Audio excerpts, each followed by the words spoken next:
Tu vois, le métro boulot dodo, le métro ça t'aide à penser un peu à autre chose. Là c'était boulot dodo, boulot dodo, boulot dodo. En fait, dormir dans ces bureaux, le vivre, c'est quelque chose. Et t'as pas de chambre, t'as pas d'endroit où tu peux te couper. Tu peux pas rentrer chez toi pendant 1 heure pour te poser faire une sieste. En fait, tu peux pas arriver et dire à vos équipes, je m'allonge là face à vous et puis je pionce quoi. C'est ce qu'on a fait. C'est ça en plus. Moi je l'ai fait. Les murs du local, les murs en parpaing, bam, 8 mètres de haut, 20 mètres de long, bam, écroulé. Comme ça, sans prévenir. Après une tempête. Ah oui.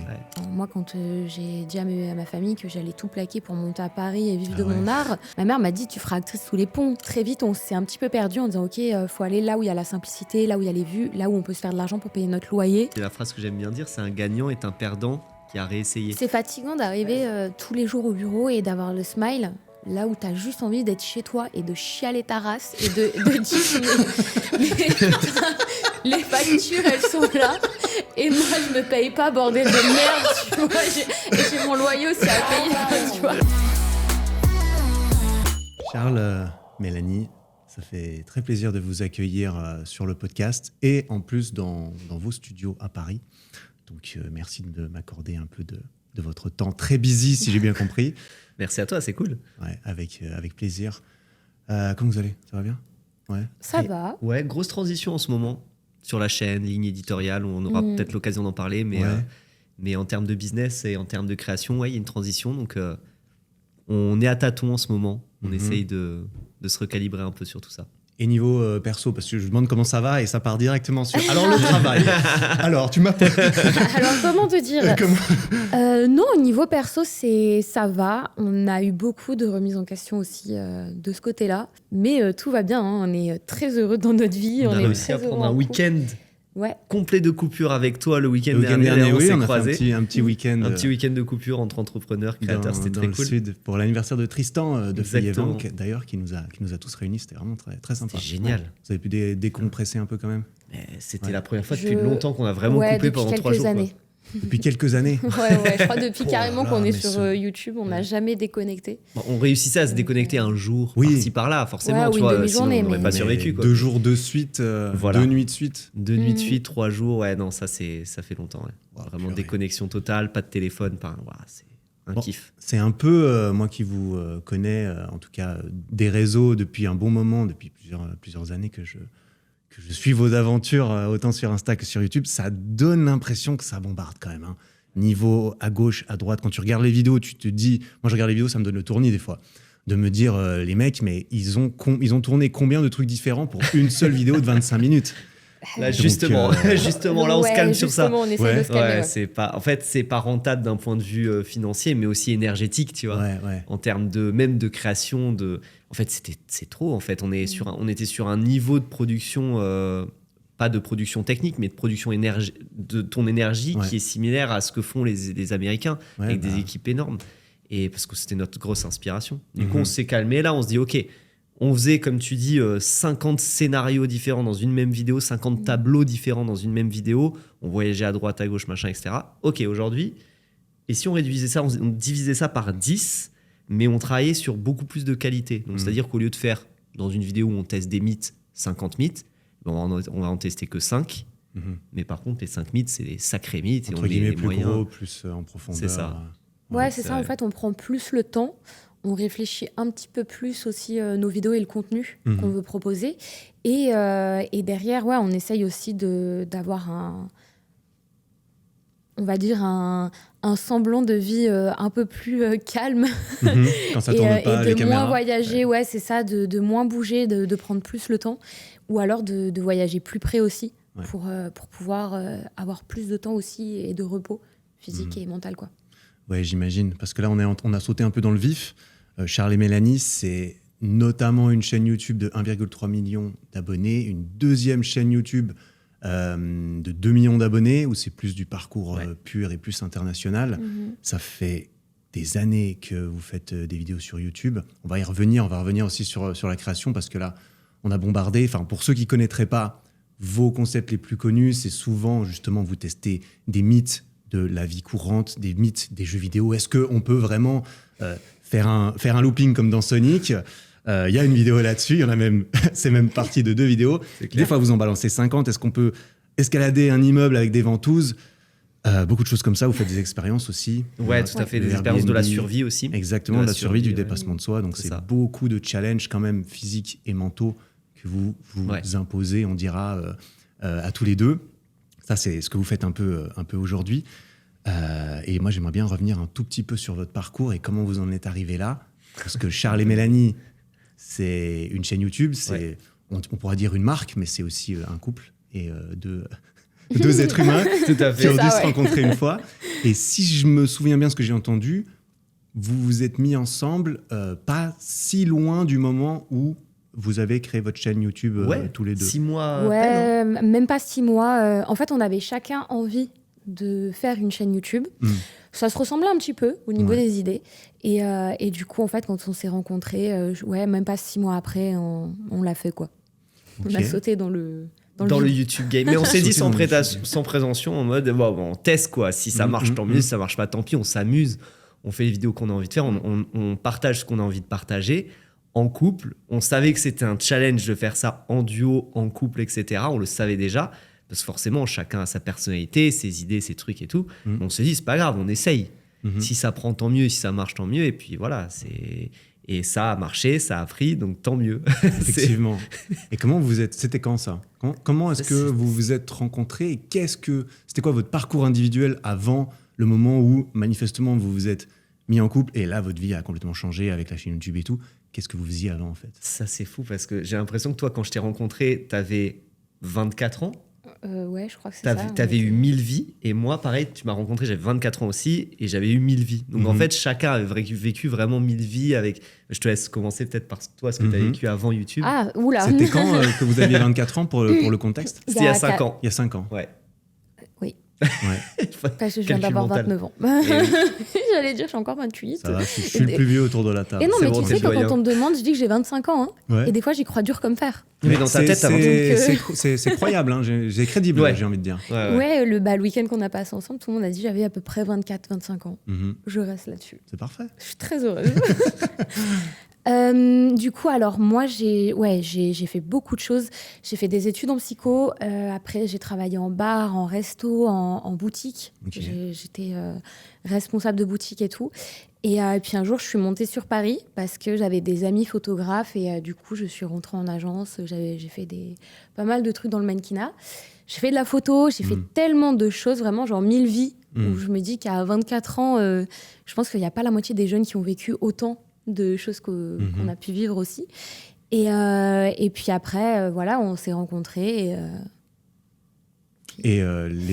La magie a opéré. Et est arrivé ce qui est arrivé, quoi. Donc, il y avait les 1000 vies de Mélanie d'un côté, et toi, tes 1000 vies, et ça ressemblait à quoi ? Moi, je vais t'expliquer, mais juste avant, moi, quand je t'ai rencontré, t'étais vraiment mannequin photographe, tu vois. Oui, c'est vrai. C'était ça, c'était ta grosse période où pendant 3 ans, tu charbonnais les shootings, tu charbonnais donc tu faisais de la photo, mais t'étais aussi modèle. Et moi, je l'ai connu comme ça, en fait. Tu vois, j'ai pas connu ces 1000 vies d'avant, mais en tout cas, je l'ai connu comme ça. T'as rencontré une mannequin et... Exactement.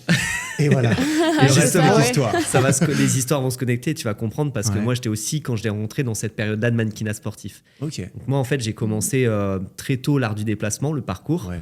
J'ai toujours fait du sport dans ma vie. Mon père, à partir de mes 3 ans, il me faisait courir, sauter, grimper. Voilà, c'est super bien. C'est un apprentissage, une éducation géniale.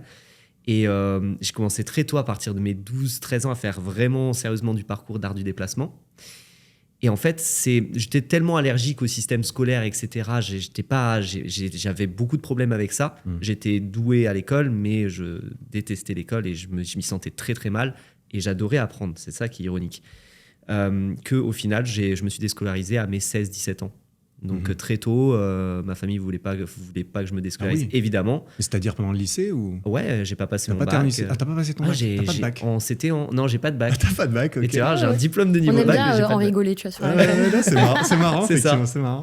Bon alors, vraiment difficile pour toute ma famille, évidemment. Mais j'avais une idée en tête, c'était de faire du parcours et faire du parcours ma profession. Donc à l'époque, c'était un peu compliqué. Donc en fait, 16 ans, voilà, je suis un peu livré à moi-même. Je me mets à fond dans ce projet-là. Je fais des spectacles de rue au début. Ensuite, je commence à donner des cours. On développe des cours, etc. avec des associés. Et je monte la première salle de parcours, une des premières salles de parcours en France. Donc déjà dans l'entrepreneuriat, un petit peu envie d'entreprendre et tout. Et donc ça a été ma plus grosse aventure entrepreneuriale. C'était monter une salle de parcours de 600 mètres carrés. Les banques, tu vas les voir, tu leur dis je veux monter une salle de parcours, ça marche aux États-Unis. Elles te regardent et te disent bah frère, t'es pas aux États-Unis, si t'es en France, ça marchera pas. C'est pas les mêmes règles. Donc c'était compliqué, mais on a réussi et c'était une super aventure. Et derrière, j'ai passé mon BPGEPS, évidemment, pour professionnaliser et donner des cours. Donc je suis devenu coach sportif. J'ai fait ça pendant très longtemps, pendant des années. Et j'ai fait des compétitions de parcours, d'haltérophilie. J'étais athlète de haut niveau, en fait. De haut niveau. T'es assez connu pour Ninja Warrior aussi. Voilà, Ninja Warrior. J'avais pas le statut de haut niveau, mais j'avais le rythme de sportif. Je m'entraînais 40 heures par semaine, quoi. Ouais, d'accord. Et donc, Ninja Warrior, après, j'ai fait plusieurs saisons. Et ensuite, effectivement, j'ai travaillé en bar. Enfin, avant ça, je reviens un peu en arrière, mais c'est vrai que ça se rejoint notre histoire parce qu'on on travaillait en taf un peu. Ouais, j'ai travaillé en bar, en restauration, j'ai fait plein de trucs. Et bref, une fois que cette aventure-là et cette page était tournée, je suis parti à Paris parce que je voulais devenir mannequin sportif. Et c'est là où j'ai rencontré Mel, du coup, dans ce milieu de mannequinat. Dans le milieu de mannequinat. En fait, on s'est rencontrés, tu vois, à appli de rencontres classiques. D'accord. Mais, Donc, mais on se voyait. Moi, je montais souvent sur Paris pour le mannequinat sportif. Elle était tout le temps dans les castings, les trucs. Donc, il y avait quand même un univers qui était connecté. Et après, on s'est dit, on a envie de faire YouTube, quoi. On a envie de tester ça. Donc, vous vous êtes rencontrés à Paris, au détour d'une application. Et puis ensuite, vous classique, êtes rendu compte comme que vous faisiez des choses pareilles. C'est ça, moi, voilà. avec ma copine actuelle, on s'est aussi rencontrés sur une application et j'ai l'impression qu'il y a beaucoup de gens à qui je demande. Aujourd'hui, c'est application. Voilà. C'est fou, je suis désolé, on n'a pas d'anecdote de fou à te raconter. Non, il n'y a pas besoin d'anecdote. C'était au détour à Disneyland Paris. Non, c'est application de rencontre. Non, par contre, attends, écoute, moi j'ai la même histoire. Vas-y. J'ai une trop bonne anecdote. C'est notre premier vrai date. Ouais.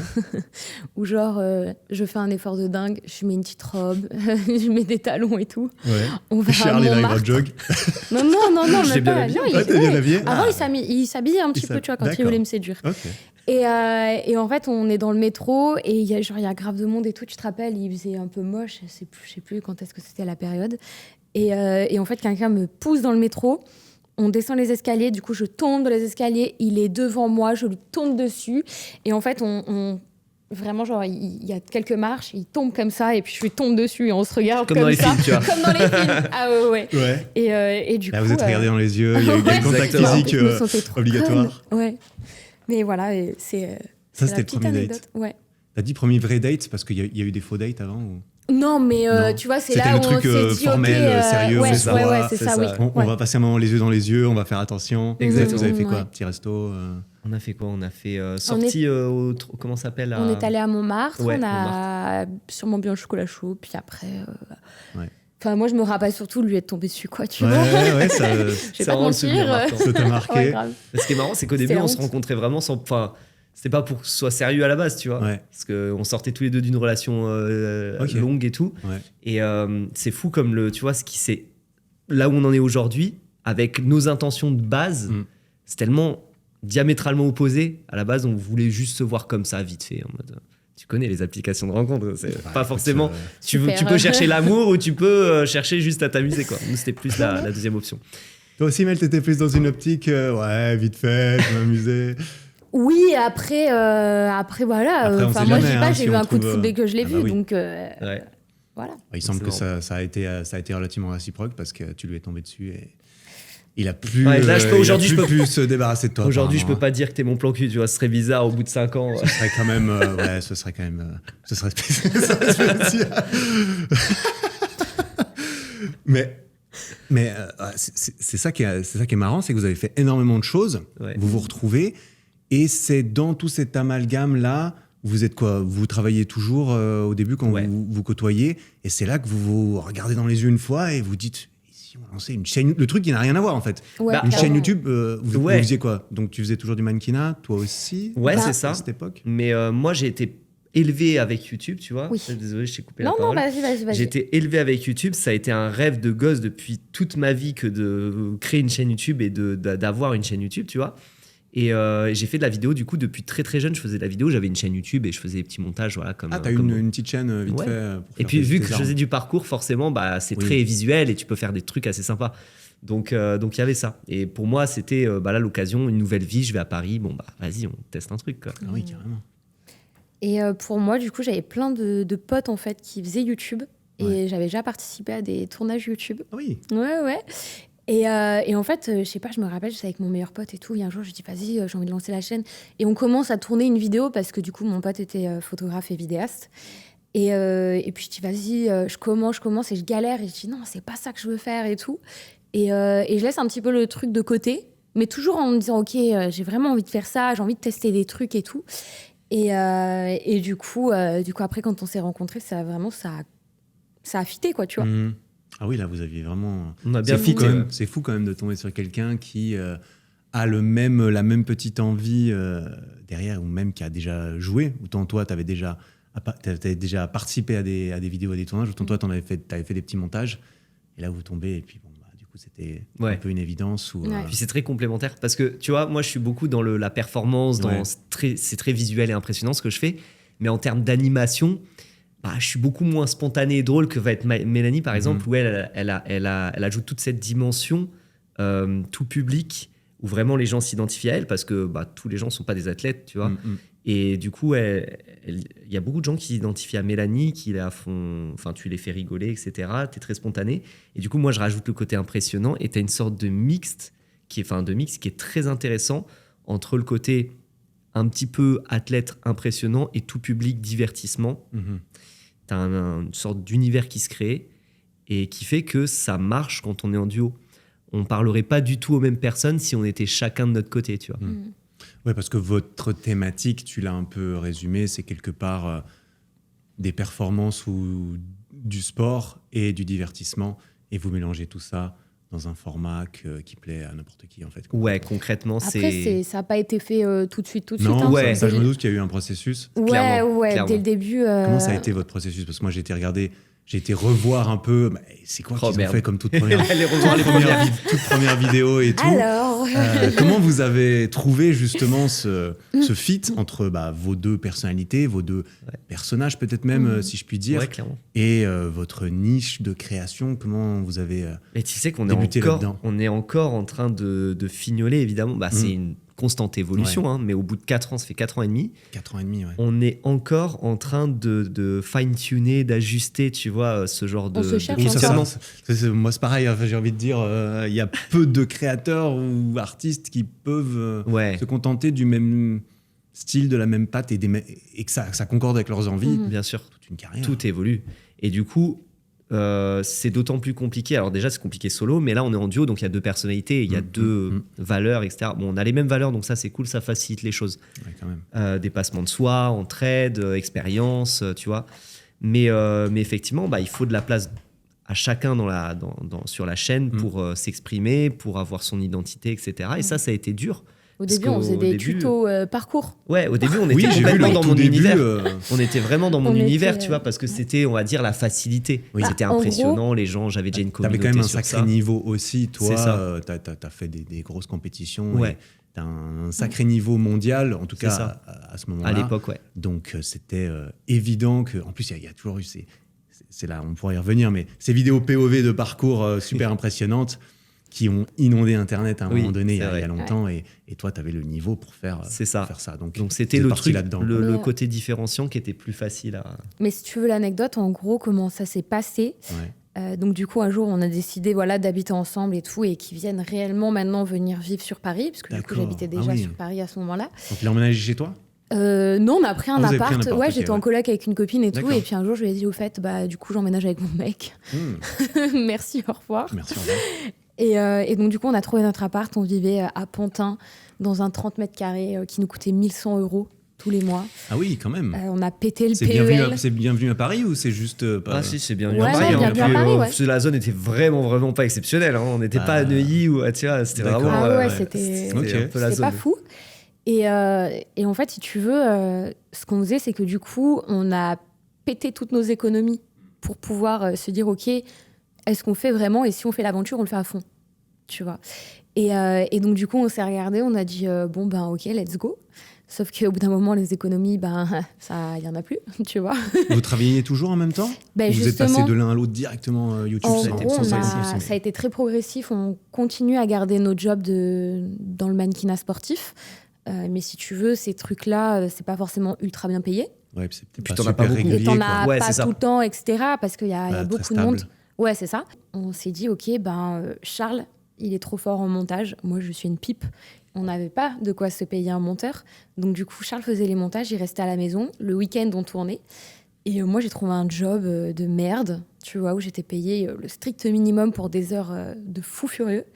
Et du coup, je ramenais les sous à la Pour maison. payer le loyer Et et tout, quoi. c'est la femme là qui C'est ramenait. Mélanie ok qui a Le loyer, la les thune. courses, ouais. Et puis elle rentrait mettre un petit coup de fouet à Charles en montage Moi, toute la j'étais- nuit, là, comme ça. J'étais en mode Et, nerd comme ça, toute ouais. là, ouais. C'est putain. ça, ouais. Et le week-end, du coup, on se disait, OK, qu'est-ce qu'on fait et tout ça. Donc, d'où la facilité de se dire, OK, C'est ça. on va faire des tutos parcours, on va tester des choses comme ça. Parce qu'en fait, on était tellement dans, OK, on va y arriver, on va faire des vidéos, on va essayer de se trouver aussi. Et du coup, c'est passé par, j'aime beaucoup le sport. Charles, finalement, il est athlète, donc c'est parfait, tu vois. Et en fait, on faisait ça comme ça. C'est-à-dire, on allait déjà un petit peu dans la facilité de, OK, Charles a déjà une mini-audience, parcours, etc. Et let's go, on lance ça comme ça, tu vois. Et puis toi, ça s'est fait comme toi ça. tu t'aimes bien tout tester. Et du coup, il Ouais. y a un truc qui fait que, tu vois, quand moi je fais quelque chose, ça paraît facile dans le parcours parce que je maîtrise les éléments, je maîtrise le mouvement. Et Mélanie, comme je te disais tout à l'heure, les gens s'identifient à elle parce que elle arrive avec son niveau sportif qui est OK, qui est bien, mais c'est pas une athlète. Et elle se mouille, tu vois, elle y va, elle est Ça se déterminée, voit. elle essaye. Littéralement, même vous mouillez Et souvent, ça d'ailleurs. crée des situations très drôles parce que tu vois, moi j'arrive, je lui montre un truc, ça paraît super simple. Après, elle galère, mais elle tryhard, Mhm. mais elle rage aussi un petit peu. Donc Mhm. il y a vraiment un truc assez marrant et divertissant à regarder Avec ça. tu vois. vos deux personnalités, Ouais. il y a beaucoup plus de facilité pour s'apparenter quand on regarde. Ouais. Parce que c'est vrai que quand tu regardes des mecs faire des trucs de ouf, genre du parcours, c'est impressionnant, mais tu peux pas trop te mettre à ta place. Tu te rends pas tu compte te de rends la même à la pas place. compte, difficulté. Tu te rends pas compte, Tu te rends même effectivement. pas compte de la difficulté. Même quoi. toi, je sais pas comment tu vois le truc, mais quand tu es très fort dans ton sport depuis très longtemps, tu arrives peut-être même jusqu'à oublier ce que c'était des débutants et de te clairement. mettre à la place de la personne qui, en fait, faire moi j'y connais rien, mais un saut de chat ou je ne sais quoi. Mais en street c'est workout, abusé, toi, quoi. en street workout, Un toi petit tu peu dois avoir aussi, ça aussi. un Ouais. peu, ouais. Ouais. Alors j'ai pas eu ton niveau en street comme toi tu as eu en parcours, mais quand Ouais, même. mais tu le ressens quand même Oui, je le que ressens ouais, quand même. t'as des mouvements qui, selon toi, c'est naturel, c'est dans ton ADN Mhm. parce que tu l'as tellement tryhard. Et pour des gens, c'est le bout du monde parce que, ils ont fait un petit peu de badminton dans leur vie, un petit peu de volley, mais faire un Ah, moi, je salto. te le dis, hein, c'est le bout Faire du un monde. salto, hein. on n'est pas. Moi, j'y arrive toujours pas, quoi. Enfin, j'y arrive pas. J'ai jamais essayé, donc effectivement. C'est ça, et c'est ça l'univers de Mélanie, ce qu'elle apporte dans le duo, c'est vraiment ça, et c'est génial, tu vois, parce que Mhm. sans ça, t'as pas les mêmes émotions du tout, tu te rends vraiment pas compte de la difficulté, et les gens s'identifient pas, quoi. C'est pour ça qu'il y a des chaînes qui font des chaînes de sport extrême, qui font des compilations, et il y a un petit peu de vues sur leurs vidéos, mais ça va jamais sur des millions de vues parce que les gens s'identifient pas, il n'y a pas Il y a pas Bah, c'est d'accroche. créer une très humain, communauté, c'est pas c'est humain, plus ouais. compliqué, ouais. C'est ça. Mhm. Et donc, c'est ça que t'apportes vraiment énormément, tu vois, au duo et à la chaîne, quoi. Mhm. C'est trop bien. Ça, vous avez dû le travailler, le Ouais. concevoir un peu, Ok. parce qu'on pourrait clairement se dire assez. D'ailleurs, je t'avais entendu même en parler des fois sur Instagram, comme quoi, c'est vrai qu'on pourrait se dire, Charles, il prend beaucoup de place, on dira vis-à-vis de Charles, il est très fort, il fait Ninja Warrior, on parle beaucoup de Charles, etc. Et quand en plus vous commencez par faire des tutos de parcours, Clairement. Ouais. parce que évidemment, vous bossez comme des oufs pour payer votre loyer et vous travaillez toute la nuit, le week-end, on va pas partir faire l'Everest tout de suite pour faire un concept de fou, quoi. Surtout au début d'une chaîne. Donc vous avez réussi petit à petit à, j'imagine, discuter, voir comment vous alliez. En fait, si tu veux, au début, c'était vraiment du pur kiff parce que vraiment, on adorait Ouais, faire ça. C'était tout nouveau en plus. C'est ça. Après, on a commencé à gagner de l'argent à partir du Covid. Ok. Donc, c'est-à-dire quelques mois après, en fait, avoir lancé la chaîne. Ah oui, vous avez Ouais. lancé juste C'est- avant le confinement. Ouais, on Ouais. a lancé. Oui, On c'était a, quoi, on 2020? a lancé en octobre 2019 Ouais. et en mars 2020, il y avait le confinement. Donc, tu vois, c'est 6 mois, quoi. 5-6 ouais, mois ouais, après confinement, hop, qu'est-ce qu'on fait? On se professionnalise, on crée du contenu H24. Enfin, du coup, on se concentre vraiment dessus, on fait une vidéo par semaine et on fait du vrai contenu, quoi. Ouais. Et c'est là où on s'est professionnalisé. Et c'est là où on a commencé un petit peu à se perdre. Hmm. Tu vois, parce que toutes les semaines, tu dis, OK, là, j'ai commencé à monétiser, il y a le Covid, il faut que je paye mon loyer, tu vois. Et donc, du coup, OK, il y a un engrenage de création. qui fait que du coup, tu es là toutes les semaines, il faut que tu sortes quelque chose, tu es dans un tunnel en fait constamment, et tu vas là où aussi tu fais de la vue, parce que du coup, tu es un peu dépendant de ça, parce que tu as besoin de gagner ta vie. Et je crois que c'est vraiment à partir de là où on s'est mis une pression Donc à partir de là, 6 mois après. Quoi. Ouais. Où on s'est mis une pression, on s'est dit ok, on gagne de l'argent, là c'est le moment, quoi. Faut y aller à donf. Ouais. Et donc du coup, t'es un peu pris au piège dans le truc, ok. Puis nous, on a grossi très vite, parce qu'on a les The Road qui nous ont beaucoup aidés à nous faire connaître Clément aussi. Dumais et puis Paul. Ouais, Clem et Paul ont été géniaux avec nous. On a eu des contenus qui ont été viraux, notamment le chase tag avec Fresh qui avait repris notre vidéo sur Facebook, etc. Donc, je crois que ça a été une des premières vidéos qui tapait le million de vues. Oui, j'ai vu, c'est genre votre 3e vidéo, elle a 3 millions de vues aujourd'hui. Oui. Et tu la regardes, elle Alors, ce qui est marrant, c'est que pendant 6 mois, elle avait 20 000 vues, tu vois, 10, 20 000 vues. Et c'était énorme pour nous de faire 10, 20 000 vues, tu vois. Et puis, en fait, vu que c'est un contenu evergreen qui meurt jamais, qui est intemporel, et ça continue à grimper ad vitam aeternam. Et du coup, c'est vrai que quand tu regardes cette vidéo-là, t'as honte parce que on était malade ce jour-là. Ah ouais. Ouais, il y avait aucun fond, tu sais, c'était des vieilles caméras, ça pixelisait, enfin je sais pas, il y avait normal, une lumière. 3e vidéo quoi. Ouais, c'est ça. Donné... Mais du coup, cette vidéo-là, tu sais, t'as 3 millions de personnes qui l'ont vue, et il y en a plein qui nous ont connus avec cette vidéo. Mais je vous ai connus avec le chase tag. Ouais, c'est vrai. Et toi, t'es là en mode, c'est clairement notre pire vidéo en termes d'énergie. Alors, pire production qu'on ait faite. Le contenu est super intéressant parce qu'on a gagné, on était outsider, on a gagné les championnats du monde. Gagné les championnats du monde de chase tag. Elle est incroyable, vraiment. Ouais. Mais la réal... la réal, l'image, nous-mêmes, en animation, on est vraiment... Apprenez encore, quoi. Je suis désolée, mais... En fait, on apprenait, mais en plus, on était malades ce jour-là. Ouais. Vraiment, on était malades comme des chiens. On s'est dit, il faut qu'on tourne parce que, vu qu'on avait une vidéo par semaine, tu connais, il faut tourner ce jour-là parce que si tu tournes le lendemain, tu n'auras pas le temps de faire le montage. Donc, il fallait qu'on tourne ce jour-là, mais on était malades comme des chiens. Et c'était horrible en termes d'animation. On était blancs. Tu sais, comme si tu sentais, c'était les cadavres ambulants, les gars, quoi. On était blancs, on n'avait pas dans nos yeux, on avait les yeux livides. On était comme ça, là. Ouais. Et dès qu'il y en avait un qui parlait, il n'y avait pas de prestance de l'autre. Et au montage, t'es là, ça passe ou tu t'es même pas rendu compte Et je crois que je me rends pas compte. Ouais, c'est juste que t'étais en train de monter. Puis au début, moi, je regarde les premières vidéos, c'est normal, t'es jamais très fier ou très naturel. Ouais, c'est ça. Et tu regardes un an après, 2 ans après, 3 ans après, t'es là, mais comment ça se fait qu'on c'est quand on l'a regardé, là, il n'y a pas longtemps, on l'a regardé il y a peut-être 4 mois. Il y a pas longtemps, là, Mon Dieu, mais on est mort de rire.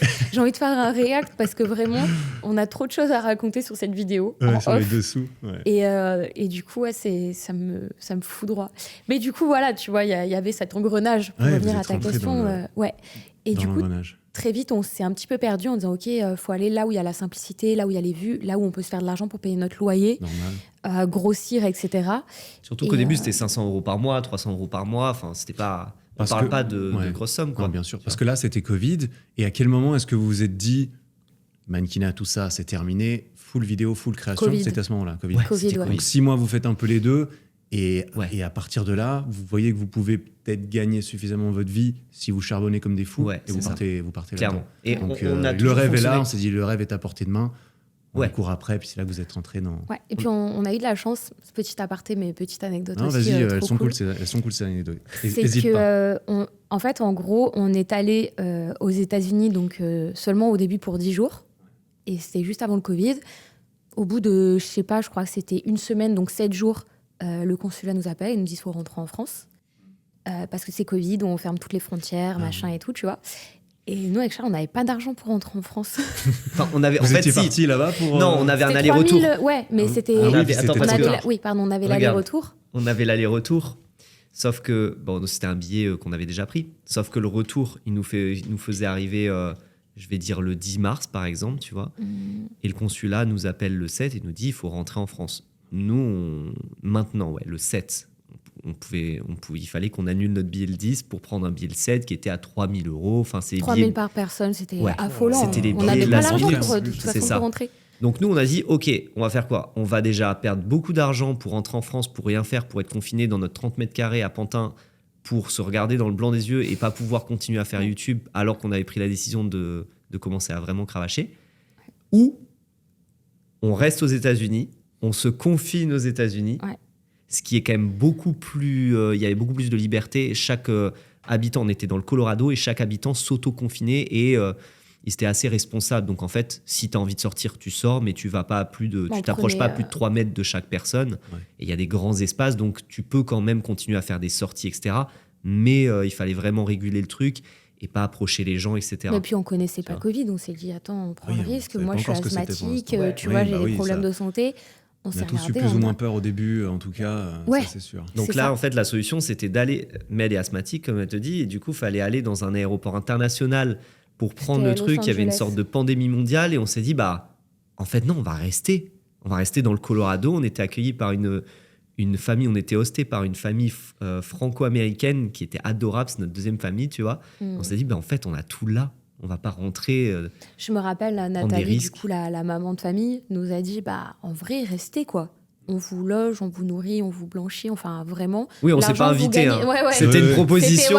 On y a réfléchi, on s'est dit oui, en fait. Et elle nous a dit vraiment, je m'en souviendrai toute ma vie, elle a dit en vrai, l'argent que vous gagnez, vous l'utilisez pour payer votre loyer en France. Et nous, en fait, on fait tout pour que vous puissiez gagner votre vie comme ça, quoi. Je savais pas, ça vous êtes resté du coup on est resté 3 mois. 3 mois. On a utilisé l'ESTA au maximum, le visa. Oui, vous avez eu 80, les frontières étaient fermées. Ouais. Les frontières étaient fermées, donc tu vois, on pouvait pas rentrer en France. Comment ça se passait après si t'as plus l'ESTA, mais que les frontières sont fermées? Rapatriement, mais c'est très compliqué. Fallait aller au service de l'immigration. Au service, fallait se dire je peux pas rentrer, Covid, machin. Ils te posent plein de questions. Enfin, on a un copain justement qui a dû aller au service de l'immigration, qui était au Colorado au même endroit que nous, au même moment, et qui lui avait dépassé, je crois, son ESTA de 10 jours. Et ils rigolent pas. Hein. Tu dépasses d'un jour, les Américains, ils rigolent pas trop justement là-dessus. Et du coup, on a réussi à gagner vraiment notre vie là. Quoi. C'était une opportunité. Là, c'était vraiment une opportunité. Vos vidéos pendant 3 mois là-bas. C'est ça. C'était une opportunité pour se mettre full time là-dessus et rien avoir d'autre en tête que juste faire des vidéos YouTube, tu vois, avec les infrastructures. Alors, évidemment, tout était fermé. On pouvait pas aller dans des salles de sport, des trucs, c'était Covid.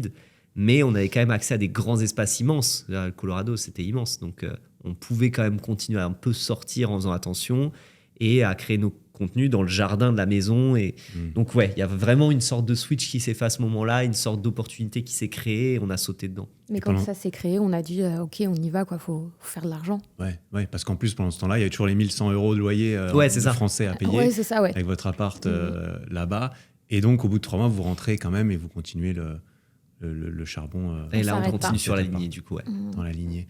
Parce qu'en fait, moi, je me souviens parce que vous êtes quand même passé de... je me mets dans une poubelle d'eau froide sur mon balcon de votre 30 mètres carrés, j'imagine, du coup, versus, allez, on a un entrepôt de je ne sais pas combien de milliers de mètres carrés. Ça allait vite. Et puis, on crée notre stage à nous.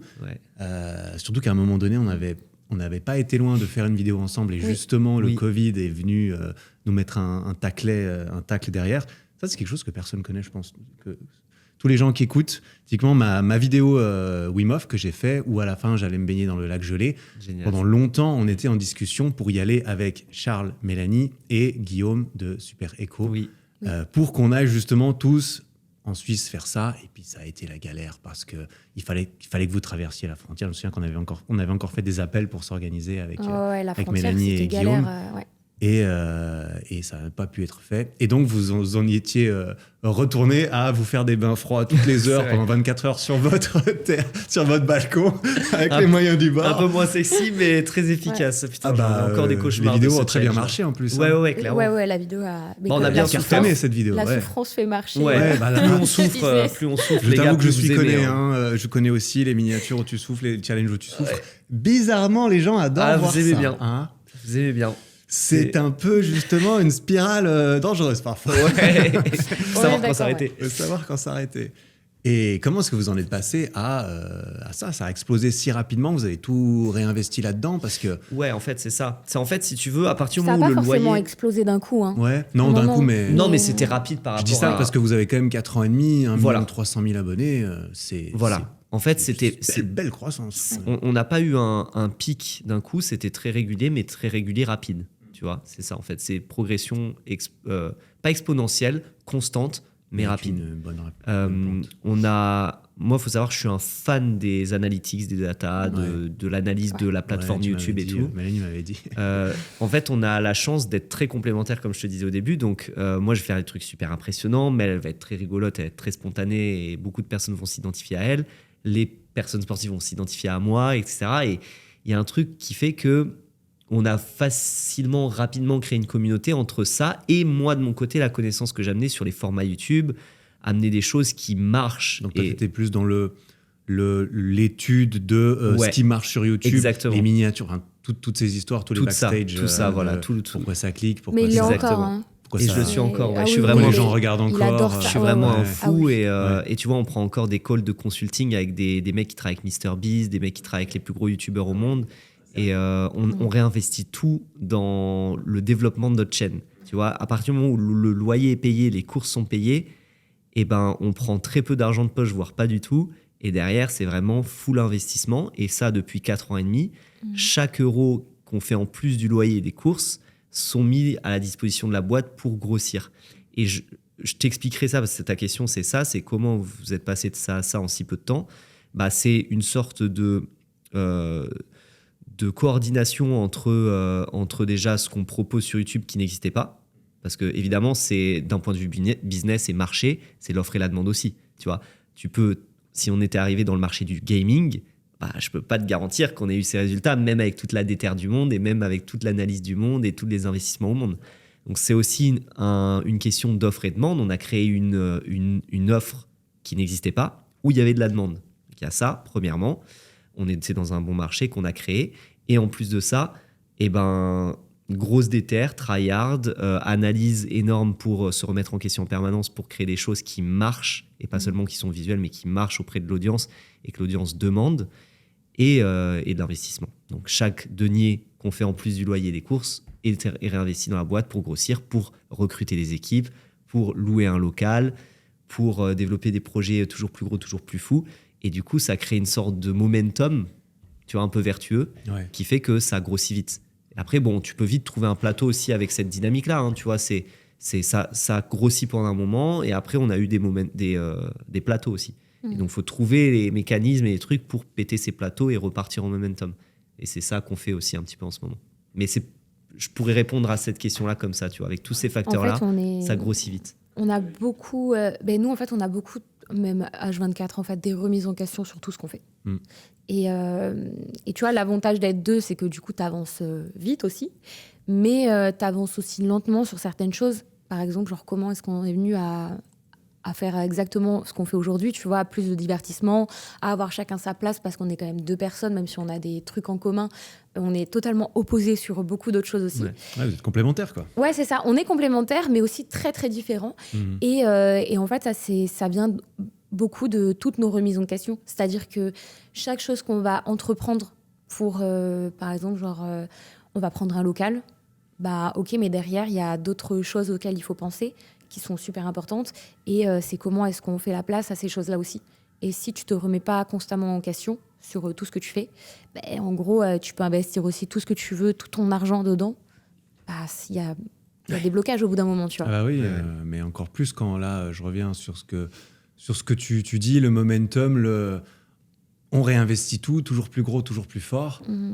C'est à un moment donné, ça peut aussi toujours plus de pression peut-être aussi, toujours plus de en fait il y a d'autant, la machine devient encore plus grosse et la machine repose sur vos 4 épaules et ça peut devenir plus lourd. Tu as dit, embaucher une équipe, avoir un local. Avoir un local, ça veut dire, bon, avant on avait le loyer parisien à 1 100 €.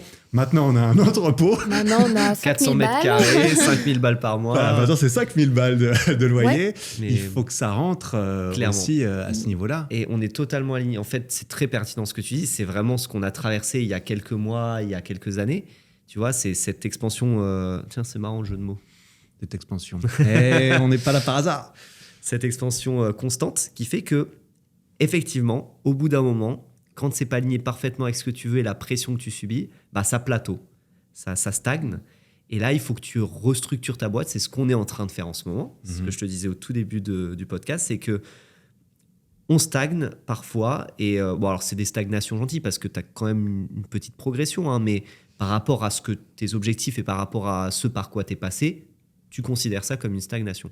Et du coup, c'est là où il faut réévaluer la situation et peut-être mettre un peu moins de pression, peut-être alléger un petit peu l'équipe, peut-être alléger aussi, trouver des concepts un petit peu plus simples. Et donc là, on est en plein dedans.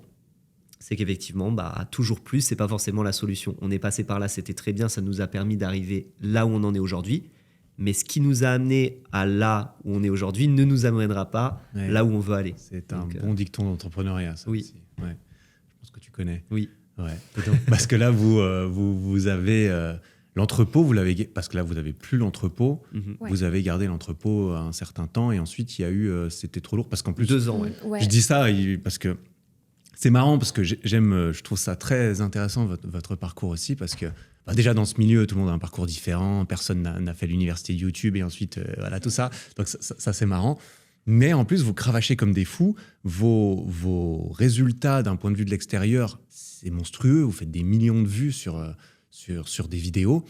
Et pourtant, quand on regarde, et même vous vous en cachez même pas, vous avez votre entrepôt, votre local, vous dormez dedans parce que, en fait, non seulement il y a du travail, mais en plus, il n'y a pas de quoi mettre un loyer à 1 500 € à côté, quoi. Période dure de notre vie, ça. Ouais. Vous avez dormi dans votre entrepôt, c'est-à-dire sous les bureaux où vous faites le montage. Pendant 6 mois. Ouais. On a construit une petite chambre avec des draps, des trucs et tout. Et puis il y a les équipes qui venaient le matin à 10h et puis nous, il fallait qu'on soit là. En gros, si tu veux savoir, on avait donc, avant d'avoir l'entrepôt, on avait pris un appart assez grand qui n'était pas... Alors, attention à ce que je dis.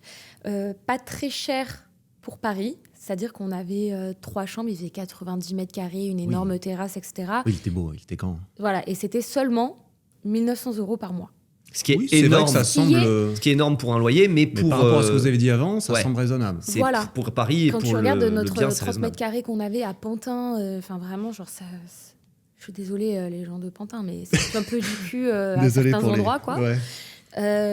Donc, et surtout, d'autant plus, il y a 4 ans, 5 ans, quoi. Donc, en fait, si tu veux, on partait des quartiers un peu complexes, tu vois, où on payait 1 100 € pour vraiment un 30 mètres carrés. Il n'y avait pas de lumière. Il y avait un gamin qui hurlait toute la journée. Tu sens le vécu, hein. Il me faisait péter les plombs. Mais vraiment, genre, des fois, devenir fou, il nous empêchait de dormir la nuit. Enfin, tu vois, c'était des quartiers un petit peu difficiles à des moments. Et toi, tu essaies d'entreprendre, tu donnes ta vie dans ton projet et puis tu peux pas dormir la nuit. Donc après, on est passé du côté de Colombes, dans les quartiers un peu résidentiels, tout nouveau, vus sur la Défense. Enfin, incroyable, c'était un rêve de dingue. C'était l'appartement réellement de nos rêves. Et si demain, un jour, je pouvais acheter un appart comme ça, mais bon Dieu, je le fais, quoi, tu vois. Donc, on avait ce truc-là et on s'était dit, c'est trop cool, on va pouvoir... on avait déjà un salarié à l'époque. Et en fait, on était en mode, OK, on va pouvoir tout faire dans cet appartement. Donc cet appartement, on avait mis des prises d'escalade. On a fait beaucoup, beaucoup de tournages. Et puis bon, après, la vie a fait que nos projets étaient trop gros pour l'appartement. Trop gros pour un 90 mètres carrés où vous deviez y habiter. C'est ça. Et donc, du coup, on s'est dit, bon, voilà, le 24 avril 2021, je crois, ou 2022, on a pris... 2022, on a pris le hangar. Et en fait, très vite, on n'habitait quasiment plus à notre appart. On était tout le temps là-bas parce que... Ah oui, puis vous aviez toujours les 1900 qui partaient... C'est ça. On a un peu le syndrome d'Elon Musk, tu vois, genre on donne notre vie pour ce qu'on fait, notre société, etc. Donc manifestement. On n'y était plus, quoi. Et puis au bout d'un moment, en fait, nos projets étaient tellement gros, l'équipe grossissait, on n'avait plus de quoi, des fois, se payer le loyer. Et en fait, on s'est dit, bon, on fait quoi ? On va vivre au local, en fait. C'est surtout quand tu arrives chez toi, dans ton 90 mètres carrés, que tu payes 1 900 € par mois, que tu arrives à 23h et que tu repars le lendemain à 9h, pour dormir 7 jours sur 7, tu dors. En fait, c'est ta chambre, quoi. Et tu profites pas de ta terrasse, tu profites pas de ton appartement, de ta cuisine. Les équipes, ils venaient plus pour travailler. Ouais, donc en fait, à la base, ce pourquoi tu as pris cet appart-là, c'était pour créer, pour avoir un studio, ton équipe, un espace de vie et tout. Bon, au final, tu l'utilises comme chambre. Ça sert à quoi ? Donc tu le rends. Et donc tu dors au local. Et donc en attendant de savoir ce que tu vas faire, tu dors au local. Sauf que ça a duré 6 mois l'histoire. 6 mois, ouais. Et puis bon, c'était intéressant financièrement parce que putain, on dirait vraiment un rat, le mec, il rend tout. Et... Ouais, non, en vrai, non, ouais. Mais non, mais ça faisait du bien de pouvoir se payer nous et pas avoir d'argent qui sort. Là où pendant des années, on s'était privé, tu vois. Là, vous avez finalement, c'est à ce moment-là que vous avez finalement pu Pendant 6 mois, ouais. Vous rémunérez Ouais, en fait c'est ça. plutôt que de juste En fait, survivre. Depuis le début, on se payait juste pour, exactement comme tu dis, survivre et payer le loyer, payer les courses et à la limite mettre 100 ou 200 balles de côté par mois, quoi. Ce qui est bien, mais par rapport à l'effort et par rapport aux 80 heures ou 90 heures de travail qu'on fait par semaine, c'est ridicule. Et donc là, pour la première fois depuis le début, effectivement, on n'avait pas de charge, à part les courses. Ouais. Donc en fait, quand on se payait 1005 ou 2000 par mois, eh ben ça, c'est de l'argent de poche, quoi, qui En rentre vrai, et on tu peux pouvait- investir avec en C'est- perso. pouvait se faire C'est même ce plaisir. qu'on appelle généralement un salaire, c'est-à-dire C'est quelque chose un- qui t'est plus ou moins dû quand tu travailles. C'est exactement C'est ça. pas désagréable de C'était pouvoir agréable. C'est clair, je pouvais posséder aller un faire peu les d'argent, boutiques et tout, c'est ça. c'était trop bien. Ouais, Et mais donc t'as là, fait c'était super agréable de se dire, bah ok, bon, par contre, c'était compliqué de vivre au local aussi, tu vois. Enfin, on est très résistant, mais malgré ça, au bout de 6 mois, c'était complexe, Ah quand ouais, même ouais. dur. On avait pas de douche. Ah, vous avez pas de douche dans Donc le en fait, local on était Pas de obligé chambre, pas de douche, Ouais. donc Et pas ouais. de toilette, si vous avez des toilettes. Si, Si, les toilettes, oui, quand quand même, même. c'est bon. Ok. Mais on était Donc obligé la douche, d'aller. c'était au lavabo ou... Ouais, au lavabo, chez des potes, à la salle de sport.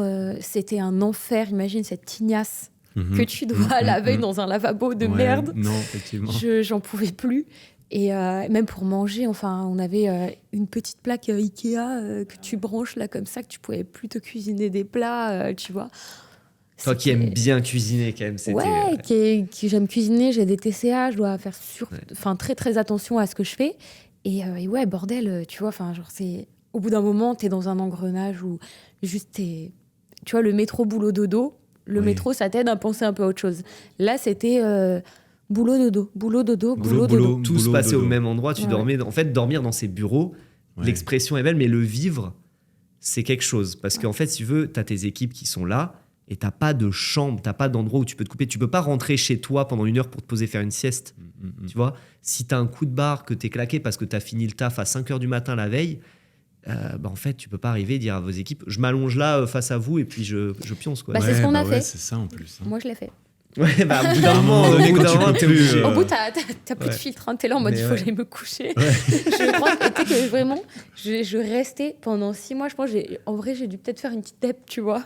Ouais. Mais je prenais plus le temps de m'habiller. J'étais en pyjama tous les Mais jours. ça doit être, c'est un rythme. Parce qu'en fait, un t'as. rythme de fou quand même. Ouais, en fait, c'est ça. Même c'est- pas vraiment d'intimité Non. Et c'est pas, facilement. tu vois, c'est pas bénéfique en termes de, parce qu'on fait des métiers créatifs. Ouais. Donc c'est pas la solution du tout, tu vois. On sortait Nous c'était plus, une ouais, du période local. transitoire C'est- parce que voilà, c'est- ça s'est fait comme ça. Peut-être nécessaire quand même. hein. C'était nécessaire pendant une période, puis de le vivre, je suis content de l'avoir vécu, tu Ouais, vois. en vrai, on Même, regrette pas. Quand on en est sorti, peut-être aussi. Ouais, il est très content, on avait très hâte d'avoir Ouh là une là, douche quand même. si Ouais. tu savais. À la douche, Ça, là, c'était. Je Je pense peux que pas je du pourrais- tout m'imaginer, Ah, mais mais je pourrais habiter n'importe où maintenant. ouais, Du moment qu'il y a une douche, c'est bon. c'est déjà le grand luxe quoi. Mais ouais, période assez. Mais du coup, voilà, on a libéré le local, on l'a laissé partir, on est venu ici Bah, dans les locaux à Techniquement, Webedia. on n'a pas fini avec le local. Les murs, Oui. pour l'anecdote, sont tombés dû à des malfaçons, etc. Donc le bail Ah oui. court toujours. On est avec les avocats. On essaye de Ah oui, en faire plus, vous sauter avez le eu bail. des emmerdes avec. Ouais. En fait, c'est ça. Le mur est tombé. précipite. Il y a un mur Ouais, qui est en fait, tombé. c'est les murs Des de murs, séparation des murs sont de tombés. Ok. les murs du local, les murs en parpaing, bam, 8 mètres de haut, 20 mètres de long, bam, écroulé. Comme ça, sans prévenir. Après une Ouais. tempête. Ah oui. ouais. Malfaçon de mur. Et du coup, tu sais, du jour au lendemain, t'es à la rue. Parce que t'as la oui, mairie parce qui qu'en arrive, plus, qui fait c'est une votre- fermeture. Ah ouais, donc vous aviez pas Mise en prévu de péril, rendre le local Pas nécessairement. tout de suite. On commence à y réfléchir. Ouais. Ça précipitait le truc. Et Et du coup, du jour au lendemain, il y a du jour au des murs lendemain, qui t'as la tombent. mairie et t'as tout le. Pardon. Quel T'as bordel. tout le monde qui. Ah oui. Hein ouais, bah écoute, Qu'est-ce non, qu'il y mais a bah, je me suis retrouvée à gérer les 15 entreprises qui sont à côté de notre hangar et tout. Ouais. Beaucoup de discussions avec les avocats.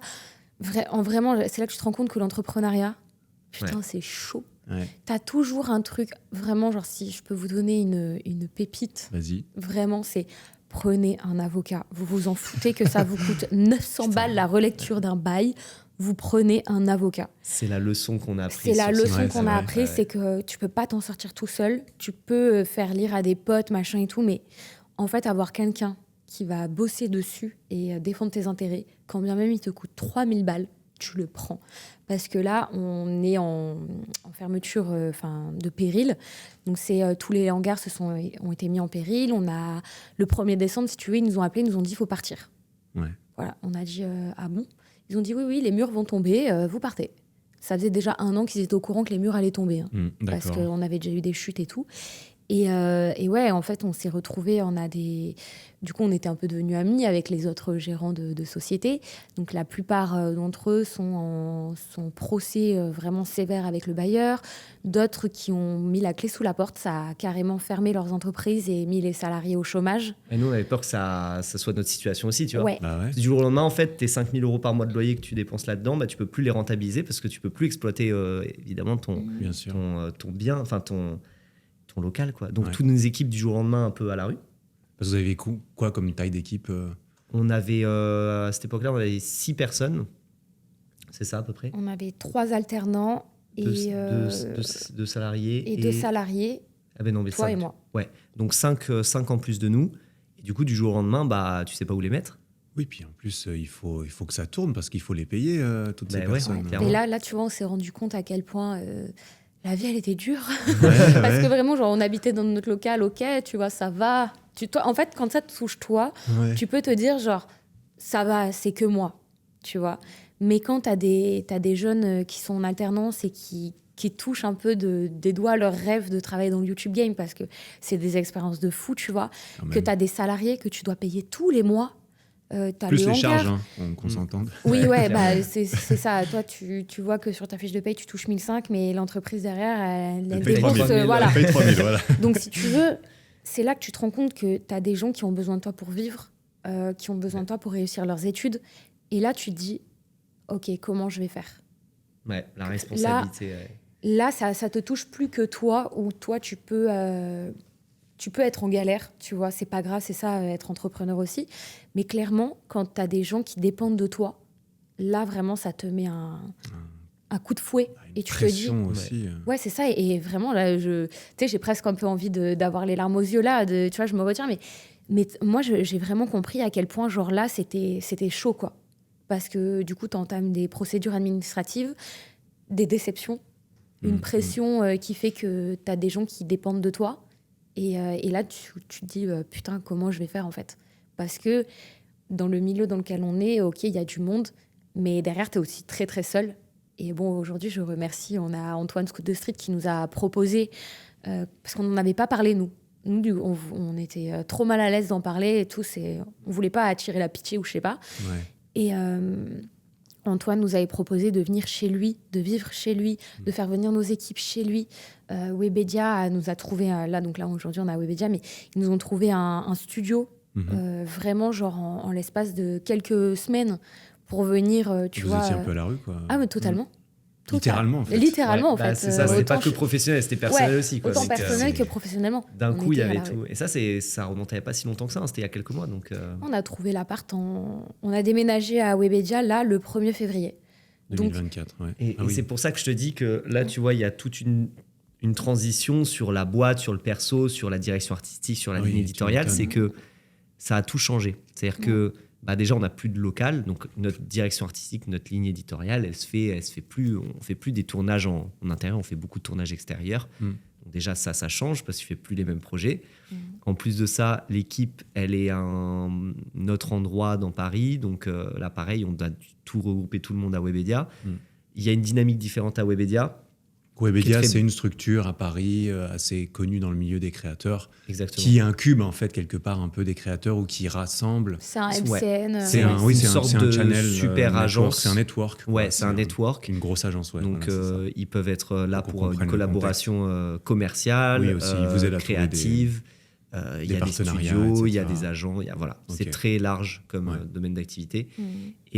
Et du coup, effectivement, ils nous ont un peu sauvé la vie en nous disant venez, on peut vous libérer un petit espace. On a Donc, 15 mètres carrés Je pour l'ai ça. vu, l'espace. on a, ouais. Très joli, mais il y a vraiment 6 ordis les uns sur les autres. Ouais. Dans 15 mètres carrés, vous êtes 6, quoi. On est 7 est- parce qu'on ouais, on a pris Pardon, un manager là avec Ouais. nous. Ah oui, parce qu'en plus... Donc, ouais, normalement, il devrait y avoir 7 bureaux. Oh là là.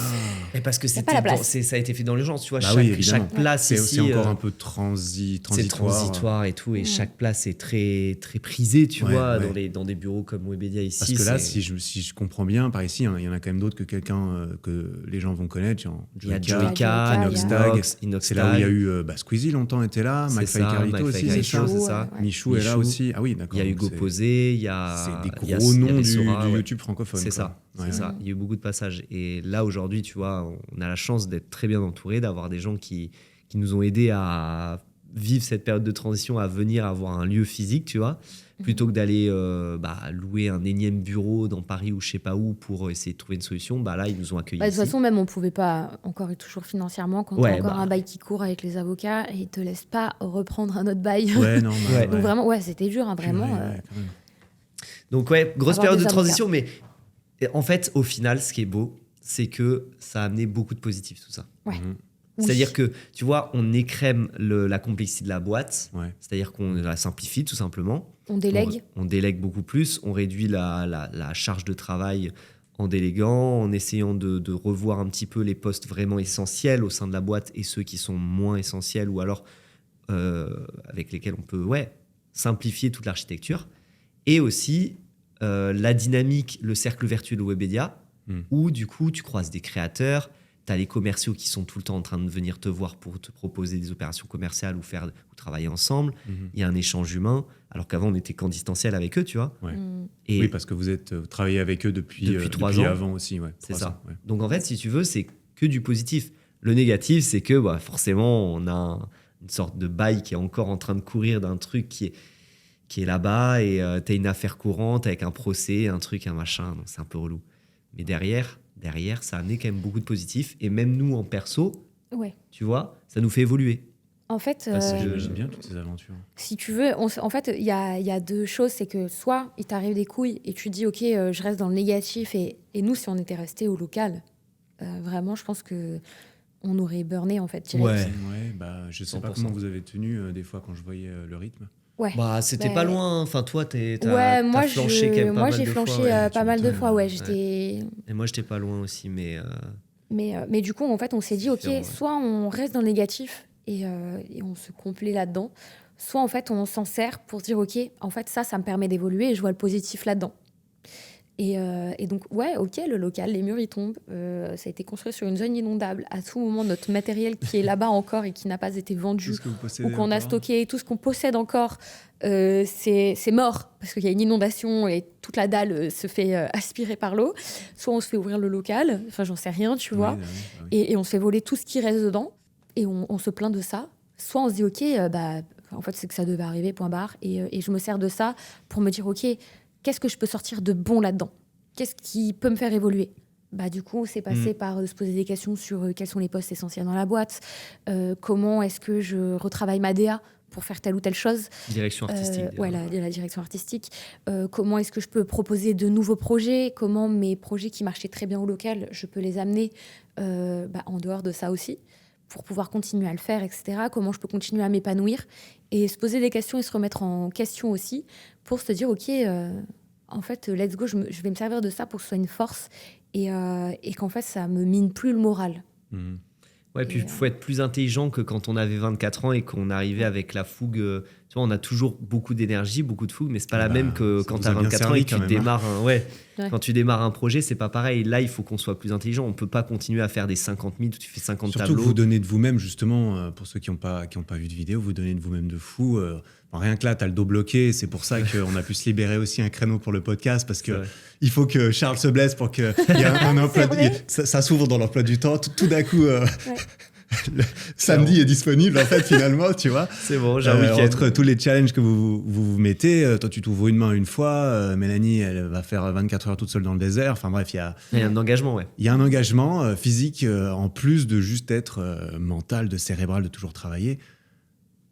Clairement. Heureusement, vous avez de l'énergie, quoi. T'as une pression. De toute façon, t'as vu ce qu'on fait. Dis-toi que là, même depuis un an et demi, on avait même arrêté de s'entraîner. Ouais, Parce oui, que mais toute comment notre vous vie- trouvez du temps pour vous C'est ça, en fait, toute notre vie était basée sur ce qu'on travaillait, quoi. Donc, faire du montage, trouver des idées, travailler sur les prods qui sont énormes. Oui. Des fois, il y a 10 000 balles, voire des fois beaucoup plus de prods, tu vois. Gérer tous l'équipe les des mois. 5 Gérer personnes. l'équipe, c'est un métier. On n'est pas manager, Et, donc ça nous prend beaucoup plus de temps et d'énergie que ce qu'il faudrait. Ouais. C'est pour ça qu'on a fait évoluer Et notre vie, l'équipe. c'était le seul temps libre qu'on a, c'était dormir, en fait. Clairement, Et je pense pas que c'était les grosses grasses mat non plus, quoi. non. Non, Non, mais on dort. Par contre, si tu dors 7 heures, c'est bien. je Quoi. pense que vraiment, on a développé une capacité qui est de pouvoir s'endormir n'importe où, n'importe Ah ouais, ça c'est génial.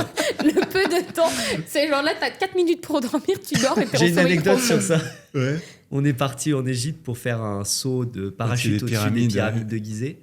Et je me suis endormi dans l'avion militaire. Ah oui, le truc qui décollait au-dessus des pyramides. Genre, J'ai tu vas réussi faire à- un tournage, tu vas sauter en parachute au-dessus Ouais. des pyramides. C'est quand même pas donné à tout le monde. Et c'est là que tu trouves ton moment pour faire une petite Pour faire une sieste. petite C'est le sieste. décollage de l'avion militaire. Bah, il met 20 minutes à monter, donc je me suis dit, bon là. Tu dis, en bah, fait, c'est on le est moment en éclaté, fait, allez, c'est le moment de parti. dormir. Ça, c'est pratique. quand même. Ouais. Putain. Ouais, je pense que c'est une des meilleures facultés physiques qu'on a développées. C'est Ouais, ça, là, je comme crois. quoi le corps s'adapte. Hein. Le corps, ça Ah, va. grave. Le corps est une machine assez incroyable. Clairement. C'est ça, ouais. Vous l'avez bien mis à l'épreuve, mais vous avez dû... parce que là, tu me parles, aujourd'hui, ça va un peu mieux. Vous arrivez un peu plus aujourd'hui à trouver, c'est-à-dire à réfléchir à certaines pistes aussi de, OK, est-ce que j'arrive à me dissocier un petit peu de mon travail? C'est-à-dire que, OK, Charles et Mélanie, il y a le business, il y a les employés. C'est une énorme part et c'est la part qui vient en premier. Vous l'avez dit tout le temps. Moi, c'est pas grave si je mange pas, si je dors pas, si je gagne pas d'argent. Par contre, mon pauvre alternant, j'ai aussi envie qu'il ait pas une expérience horrible. Mais à un moment donné, si Charles et Mélanie, ils s'écroulent, Ouais. il y a le business, il y a Charles tout seul, Mélanie toute seule. Il y a un couple aussi. C'est ça. Ouais. Et est-ce que vous Et arrivez ça, à on est trouver en des... plein travail là-dedans. Et Ouais. là, on commence à faire d'énormes progrès là-dessus. Déjà, Ça fait depuis le local qui s'effondre. En fait, c'est là où on a vraiment pris le tournant, tu vois. ouais, et puis surtout, on a osé en parler Ouais. à l'équipe avec Ouais. laquelle on travaille. Ah oui. Je me rappelle, il y a un soir, Anthony, qui est notre monteur, je l'aime de ouf, mais Anto, une fois, il voit qu'avec Charles, on est épuisé, et puis tout le temps, il nous dit, mais je sais pas comment vous faites et tout, vous avez pas de vacances, vous avez pas de week-end, vous êtes tout le temps là, même quand lui finit un montage à 4h du mat, on est là. Enfin, tu vois, même pour juste le soutenir et lui dire, ok, t'inquiète, on est dans la même merde, tu vois, alors qu'on pourrait ne pas s'infliger ça et juste aller dormir, en fait.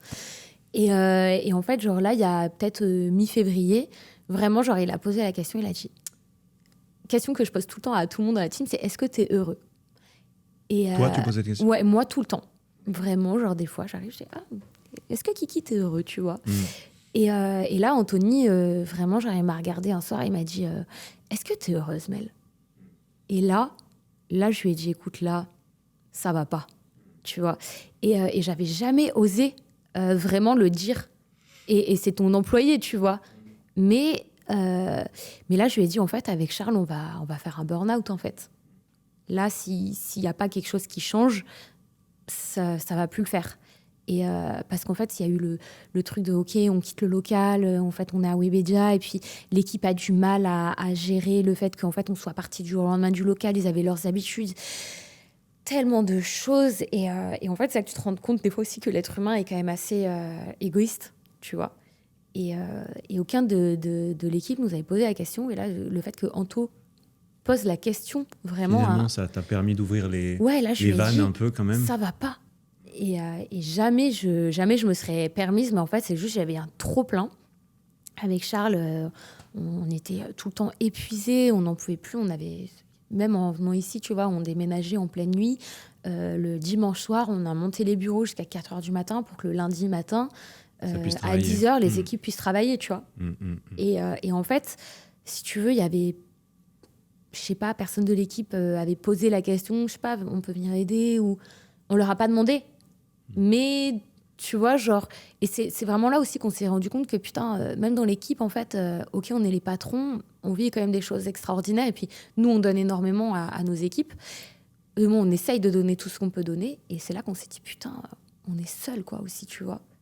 Et en fait, là, j'ai vidé mon sac. Ouais, bah, il faut Anthony. à un moment donné. Ouais. Tu l'as gardé longtemps quand même, j'ai l'impression. Ouais. C'est ça, ah oui, bah clairement, quand tu... Après, c'est nous aussi, c'est nous qui avons décidé, c'est notre choix de tout donner. Clairement. Tu vois ce que je veux dire, genre, Clairement. c'est- Bah, moi, je vous comprends un peu. J'ai pas du tout vécu des galères comme vous, mais je sais aussi ce que c'est que d'entreprendre un peu et d'avoir des gens qui dépendent de toi. Ouais. C'est ça, et puis t'as pas envie de... Tu vois, c'est tes problèmes. C'est toi qui as décidé de devenir entrepreneur, de prendre des C'est salariés. grâce à ce genre de mentalité que vous réussissez dans l'entrepreneuriat aussi, parce que Ouais. si vous aviez abandonné et vous étiez plein non-stop à la première difficulté, vous en seriez pas Il là. faut une Donc, grosse tolérance. mais Ouais. d'un côté, c'est bien d'être endurant et solide et de pouvoir de pas montrer trop de faiblesse devant ton équipe non plus, parce qu'il faut les guider, il faut les leader un peu. D'un autre côté, t'es humain et c'est fatigant d'arriver tous les jours au bureau et d'avoir le smile là où t'as juste envie d'être chez toi et de chialer ta race et de dire les factures elles sont là et moi je me paye pas, bordel de merde, tu vois, j'ai mon loyer aussi à payer, tu vois. Des fois t'as juste envie d'être faible et de dire bah c'est normal, et t'arrives au bureau et t'es là, allez on motive tout le monde et tout, et je sais pas, et t'en as un qui se plaint et t'es là en mode mais putain de merde, tu sais, genre, mais tu le comprends et tu sais que c'est pas de sa faute et qu'il a le droit, tu vois, et en fait même Anto, vraiment genre cette discussion elle a duré peut-être 1h30, tu vois. Et j'avais l'impression de parler à mon psy, tu vois.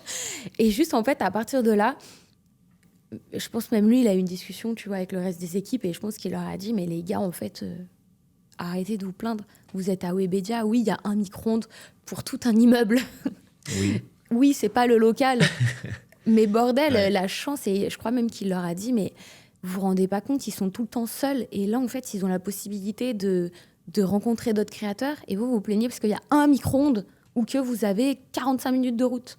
Mais c'est pas grave, en fait, les gars. Enfin, on fait un métier de dingue. Let's go, en fait, tu vois. Ça leur servira plus tard dans leur propre millier de vie. Oui, et ça, c'est vraiment, ça a été je crois, ça a été vraiment le truc qui a fait que je me suis dit, putain, ouais. En fait, je me suis dit, mais en fait, on n'est pas des surhommes. Et en fait, juste d'être honnête avec les gens avec lesquels tu travailles aussi, même s'il y en a qu'un seul sur les 10 ans, juste tu lui dis vraiment quand ça va pas, en fait c'est là que tu te rends compte en fait Anthony à l'heure actuelle c'est tu lui délègues ce que tu veux en fait maintenant et il comprend et il sait que oui derrière il est salarié, etc. On essaye de le stimuler aussi autrement. On a eu une sponsor avec Samsung, on a eu des téléphones. Tiens Anto, prends ton téléphone, on va en week-end avec Red Bull. Anto, t'es avec nous, tu viens à Red Bull en fait. Et du coup c'est, si on peut pas donner financièrement, on donne aussi autre chose. Et maintenant, l'équipe comprend aussi ce qu'on vit. Et ça, je pense que ça a été un gros tournant. Ouais. Bah oui, parce que tu le dis et tu le répètes encore, on donne, et à un moment donné... on attendait rien en retour. Et si le travail n'était pas fait, on le faisait. Ça, je me doute bien que dans ce milieu, on a tendance à faire les choses soi-même parce que quand il faut que ça sorte, il faut que ça sorte. Et il y a une sacrée pression. Mais toi, Charles, tu l'as vécu... Moi, j'ai réussi aussi, vous en avez parlé avec Mel, j'imagine. Ouais, c'est beaucoup de discussions en fait. Pour tenir tout ce qu'on a vécu, c'est beaucoup de discussions. Et moi, j'ai beaucoup de passion à côté, tu vois, que j'ai pas pu beaucoup pratiquer, mais le peu de fois où j'ai pu le pratiquer dans les projets qu'on a amenés, par exemple le saut en parachute, c'est des respirations qui te font, ok, c'est du travail, c'est de la pression et tout, mais tu stimules un peu tes passions et du coup, ça te fait tenir. Tu vois, si demain on avait fait que des gros projets comme ça mais de trucs qui me stimulaient pas, j'aurais pété un câble depuis un petit moment. Ouais, c'est ça. Mais du coup, vu que moi c'est ce qui me permet de tenir, c'est que on a, pour ceux qui connaissent pas trop ce qu'on fait, on a pris une voiture, on l'a dépolluée, on l'a mis dans un lac, le lac du circuit Paul Ricard, donc un sacré lac qui est 5 mètres de profondeur. J'étais dans la voiture et la grue amène la voiture, la plonge dans le lac et je dois m'en sortir en sortant de la voiture pendant qu'elle coule. Ça, c'est un projet exceptionnel. C'est un rêve que j'ai depuis gosse, depuis tout petit. Et on a réussi à le rêve, mettre... mais ok. J'aimerais bien voir si j'arrive à me sortir d'une voiture qui serait tombée d'un pont dans un lac. C'est pas forcément un rêve, mais tu vois, c'est une question... vivre l'expérience. Ouais, c'est une question. Je me dis, putain, mais il y a quand même beaucoup de morts tous les ans. Pourquoi, tu vois? Et on en a fait tout un sujet de vidéo et c'était énorme vidéo comme que projet. Je recommande d'ailleurs, bien sûr. C'était une sacrée vidéo, c'est vrai, c'était il y a pas longtemps. Et en fait, c'était une sacrée vidéo et c'était une sorte de stimulation extrême pour moi, ce qui m'a permis de tenir tous ces moments durs. Pareil, on a construit un looping, comme tu disais au début. On a construit un looping, 7 jours pour construire un looping et le faire en courant et être un des premiers au monde à le faire. 7 jours, jour et nuit, le peu de temps que tu tournes. Ouais, j'ai vu les vidéos, j'ai vu les stories. La construction est compliquée, quoi. Mais on a été trop bien entourés, pareil, de tous nos potes. C'est ça. C'est une construction sur mesure. Tu vas pas voir un charpentier et dire est-ce que tu peux faire un looping? Non, c'est toi. On va te prendre ce looping. C'est ça. Ouais. Là, c'est ça. Tu mets tes gants, tu prends ta scie, tu prends ta visseuse et puis c'est parti. Tu construis un looping assez solide pour supporter le poids d'un homme qui court. Enfin bref, avec des calculs, il faut la bonne taille et tout. Ça stimule. Et toutes ces choses-là, pour moi, ça me permet de tenir ces moments très durs. C'est que c'est des projets qui sont très stimulants pour moi. Tu vois. Et du coup, j'ai une grosse tolérance à la douleur. et à la douleur. Quand je parle de douleur, c'est à l'effort et à la... Même l'émotionnel. Émotionnellement, je suis une sorte de robot, tu vois. Bon, au bout d'un moment, quand je comprends, je suis un peu pareil. On se comprend entre reptiliens, voilà. Exactement. J'ai aussi... ma copine est aussi un peu plus émotionnelle. Voilà, c'est un peu complémentaire. C'est très complémentaire. Mais bon, après, au bout d'un moment, il y a quand même un seuil. Ah bah, voilà. bien sûr. Évidemment, on reste humain. Robot, mais avec un humain derrière. Et après, quand tu as dit tout à l'heure, parce qu'il y a la machine Charles et Mélanie, et après, il y a nous, tu vois. Et ça a été un des gros sujets il y a quelques semaines. Parce qu'en fait, si tu veux, on a tellement été dans YouTube qu'on était effacés de nous, qui on est. Donc réellement. vous, tu dis vous deux moi, je savais plus qui j'étais. Ouais, individuellement. Moi, je savais plus qui j'étais. Charles, pareil. Et on a eu un gros sujet avec du coup notre bras droit manager Jordan. Gros tournant aussi, qu'on a pris un bras droit manager qui nous aide beaucoup à déléguer et à avoir du temps pour nous aussi, de plus en plus. Et du coup, c'est ça, on a mis en place des moments qu'on n'arrive pas forcément tout le temps à respecter, mais des moments où on peut se retrouver en off, faire des projets en off, que ce soit... pour mon Insta, pour le sien, pour perso aussi, tu vois, si jamais il y a quelque chose qu'on a envie de faire réellement, vraiment. Tu vois. Ouais, tout seul, en dehors du fait que ça, que ça puisse aider le travail. Allez sauter en parachute, dans pas longtemps, ça réouvre la saison. Moi, je veux y aller. Mais c'est clair, mais tu vois, moi, je vois la différence. Là, on l'a fait on a lancé ça il y a un mois à peu près. En 4 semaines, je sens que je suis plus en accord avec moi-même. Je crée des projets en dehors de Charles et Mélanie. Je crée des projets qui sont juste Mélanie. Pour la première fois depuis des années. Ouais, c'est ça. Et en fait, on s'est beaucoup mis de côté aussi, autant notre couple, autant notre personnalité, pour juste le duo et l'entreprise, en fait. Et ça, vraiment, ça a été un des gros sujets. Et on essaye vraiment, là, de tout mettre en œuvre pour se retrouver, nous deux, mais aussi chacun, tu vois, de son côté. Ouais, c'est important de trouver un équilibre. Ça veut pas dire que tout doit être à 50-50. Ouais, c'est ça. Mais tu peux pas tenir très longtemps en te supprimant toi-même entièrement. C'est de plus en plus dur. Mais ça fait plaisir de voir que vous... rien qu'avec le week-end, du coup, on en revient à ce qu'on avait dit tout à l'heure. On a pris un week-end de 2-3 jours et c'est la première fois depuis... là, on comprend mieux maintenant, depuis plusieurs années, que vous prenez 2 jours et demi... C'était formidable, tu sais, de laisser. T'avais quand même une vidéo à sortir au milieu du week-end, mais voilà, il y avait quand même beaucoup de temps. Anthony, on a pu lui faire confiance de A à Z, en fait.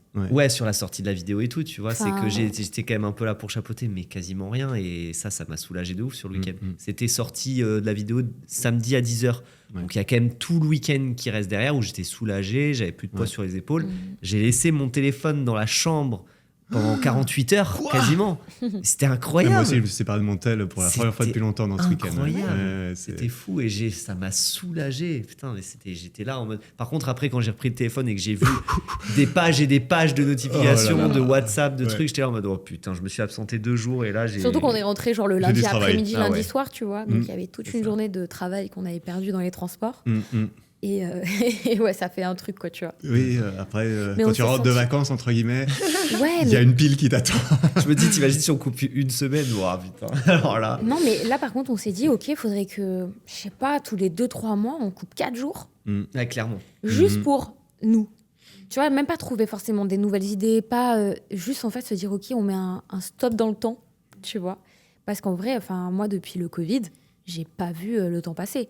Genre, j'ai fermé les yeux, j'ai ouvert les yeux, j'avais 29 ans, quoi. Enfin, tu vois, j'ai quitté, j'avais 24. Ça a bien évolué dans l'intervalle, je pense aussi. Ouais, j'ai bien évolué. La même personne qu'à 24 ans. Mais si tu veux, tu sais, genre, le temps est passé à une vitesse monstrueuse. Et je me dis, en fait, genre, si on prend pas le temps de couper juste pour nous et profiter de notre vie... tu vas ouvrir les yeux à 45 ans, 50 piges. Et puis voilà. C'est là que ça peut aussi exploser. Ouais, c'est clair. Les crises de la quarantaine, ça peut venir justement d'une répression un peu trop longue sur quelque chose. Ouais, parce qu'en vrai, tu sais, on se dit tout le temps en tant que créateur qu'on peut jamais se plaindre parce qu'on vit des choses extraordinaires. Et c'est cette espèce de paradoxe un peu. Ouais. Oui, quand même. et tu sais, du coup, tu culpabilises de dire je vais mal. Mais ouais, enfin... C'est un métier qui est très dur, il faut l'avouer. Tu vois, on a... Il y a des avantages et des inconvénients. Et c'est ça que j'aime bien avec votre profil aussi, c'est que tu vois autant ce que tous les gens peuvent voir, c'est Charles et Mélanie, ils s'amusent, ils font des vidéos, ils font des millions de vues. La vie doit être belle, facile, riche, célèbre. Et Plus célèbre que riche. Hein. c'est pas toujours, C'est pas ça. toujours ce qu'on pense en fait. C'est ça, ouais. Et puis, tu vois, tu as plusieurs. En fait, créateurs de contenu, youtubeurs, tu as le stéréotype des gros youtubeurs qui ont 5-6 millions d'abonnés, qui font 3 millions de vues par vidéo et qui font. Alors, c'est de moins en moins vrai, des vidéos à faible production, parce qu'aujourd'hui, il y a de plus en plus de grosses productions, mais pendant longtemps, ça a été des vidéos, bon, ça coûtait pas si cher que ça, quoi, à faire. Et les revenus étaient super conséquents. Donc, tu as ce stéréotype de. Mais ils sont combien? Une dizaine? Tu Ils vois. prennent toute la part Exactement. Et puis quand tu de vois, même l'attention Squeezie, et maintenant, ils il fait déteignent des- sur l'image qu'on a de tous les autres. En fait. C'est ça. Et, Et du quand coup, tu regardes Squeezie, t'as maintenant, plein- t'as vu ce qu'il fait comme prod. Oui, parce que Ouais. il fait Inox, il fait des- il Michou. fait, il fait des Font des super prods télé. prods, Ils font c'est de des la prods- télé, enfin, c'est des trucs- limite c'est de la Ouais. télé. Ouais. C'est des trucs immenses. Donc aujourd'hui, ça a changé. Mais c'est vrai qu'avant, bah, tu as toute la réputation des gros créateurs de contenu qui sont au nombre de 10 grands max qui étaient, bah oui, riches. Mais tous les youtubeurs qui sont de plus petite taille, qui sont c'est pas forcément leur cas, tu vois, bah t'as cette réputation-là, alors que non, pas du tout. Tu vois, nous, dans notre cas, comme je te disais, on se paye pas des milliers et des cents par mois. Et peut-être qu'un jour ça arrivera, je l'espère, tu vois. Quand même. Voilà, quand même. Mais aujourd'hui, c'est pas le cas, malgré le fait qu'on ait 1,3 million d'abonnés et qu'on fait des millions de vues, tu vois.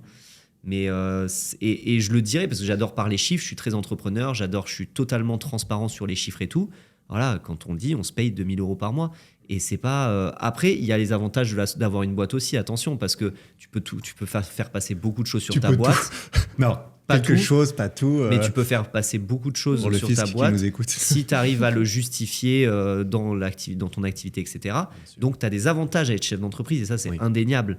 Mais là, aujourd'hui, si tu veux, on n'est pas les rois du pétrole, quoi. Mais du coup, je sais qu'en capitalisant sur notre contenu, sur notre passion, etc., ben peut-être que dans 5 ans, 10 ans, on sera les rois du pétrole et on sera les plus heureux du monde avec une villa sur la mer, etc. Enfin, dans 10 ans, on aura 40 ans, j'ai envie de te dire. Mais c'est pas l'objectif. Mais même, c'est pas l'objectif. Non, mais je me pose des questions du coup, tu sais. Je me dis, dans 10 ans, on aura 40 ans. Ouais, qu'est-ce qu'on va faire?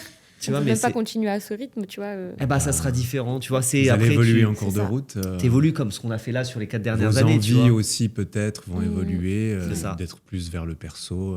C'est Il y a ça. des gens qui ont envie de fonder une famille avant 40 ans, c'est des questions qui se posent généralement. Ouais, aussi. voilà, t'as plein de Il y a le questionnements. business, il y a plein de choses. C'est ça. Après, vous n'avez pas encore 30 ans.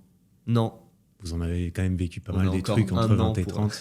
Justement, moi j'aurais envie de dire, il y a quand même pas mal de jeunes qui écoutent le podcast. Ouais. Je pense que c'est quand même plus entre tes 20 et tes 30 ans qu'il faut essayer de prendre quelques risques, qu'il Clairement. faut essayer de Ah, découvrir clairement. qui tu es, Clairement.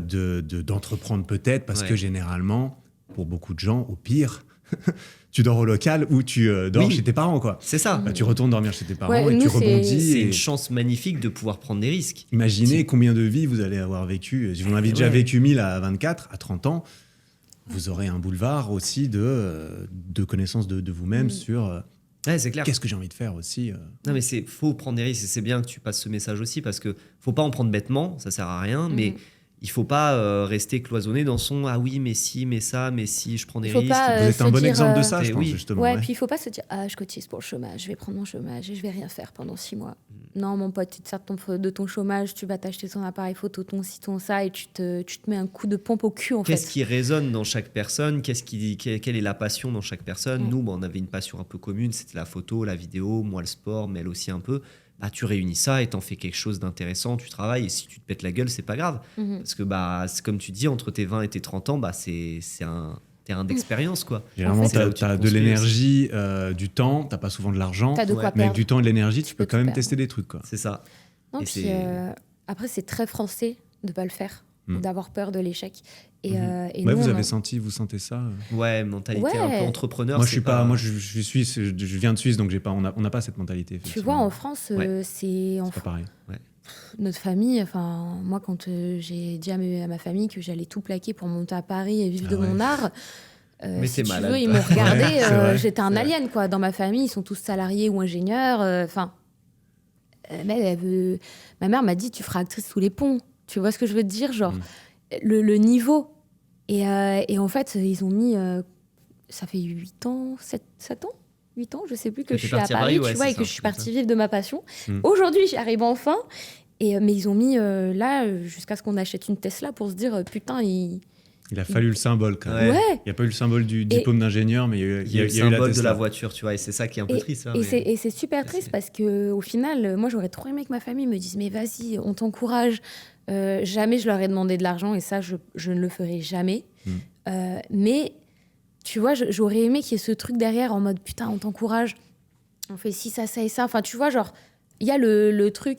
Et en France, c'est vraiment, comme quand ma mère m'a dit ça, si tu veux, c'est réel. Et il y a des gens vraiment, enfin, moi encore, c'est gentil, tu vois, mais il y a des gens qui m'ont raconté des trucs de leur famille, qui les ont reniés, etc., parce que il n'y avait pas le cadre de vie, le truc salarié, Exactement machin ce qu'ils et avaient tout. prévu pour eux. Ouais, c'est ça. Et en fait, vous vous en foutez, mais entreprenez. Enfin, je sais pas, moi, ma vie, elle serait tellement triste si j'étais restée dans la vente, si j'étais restée dans ma vie d'avant.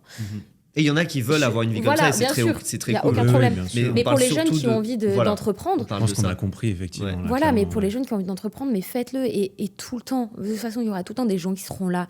C'est très français pas suisse visiblement, mais c'est très français de ne pas être heureux pour la personne qui va entreprendre. C'est très français de ne pas soutenir quelqu'un qui entreprend, de lui montrer ses échecs et de se moquer ou d'être « Ah bah tu vois, je te l'avais dit, fallait pas faire ci, fallait pas faire ça ». Non, un échec, ça te sert à apprendre et ça te sert à dire « Ok, demain je reproduis pas la même erreur. Et demain j'y retourne et il n'y a pas de problème ». Des échecs, on en a eu plein, on en aura encore. Le plus gros échec actuellement, c'est le local, où on a failli tout perdre. Mais en fait, on a dit c'est bon, on se relève en fait. Ouais, un gagnant, moi c'est la phrase que j'aime bien dire, c'est un gagnant est un perdant qui a réessayé. Parce que tout simplement, au bout d'un moment, t'as beau être un perdant, c'est ça qui va faire qu'un jour tu vas être un gagnant. C'est au bout d'un moment, t'as plus de chance qui rentre en jeu. Oui, si tu réussis très vite, au bout d'un an, 2 ans, oui, t'as un facteur chance, c'est bien. Mais au bout d'un moment, quand tu tryhardes pendant un certain nombre d'années, tu réduis ton facteur chance et tu augmentes ton facteur de succès tout autant. Quoi. Plus tu échoues, et plus t'en ressors plus grand. Et demain, tu sais te débrouiller avec rien. Ouais, tu vois ce que je veux dire, genre, ça a de la saveur aussi de... Ouais, déjà, t'as de la saveur de fou et t'as des histoires à raconter, tu vois, des histoires, je pourrais t'en raconter 15 000. Ouais, je crois qu'il vous en est arrivé des trucs. De fou, tu vois. Et je me dis, si mes échecs peuvent servir à quelqu'un, en fait, c'est un apprentissage qui est incroyable. Tu vois, déjà, t'en ressors plus grand, t'en ressors plus enrichi. Demain, tu sais te débrouiller vraiment avec rien. Nous, il y a une vidéo qui marche pas, c'est pas grave, vas-y, ok, qu'est-ce qui a pas marché, ok, machin bidule, on reprend, ok, ça on le fait comme ci, comme ça, on n'a pas de vidéo pour cette semaine, c'est pas grave, on va entreprendre autre chose. Ça marche, tant mieux, ça marche pas, tant pis. En fait, à un moment donné, Elon Musk, il a pas réussi à faire redescendre des fusées comme ça, hein.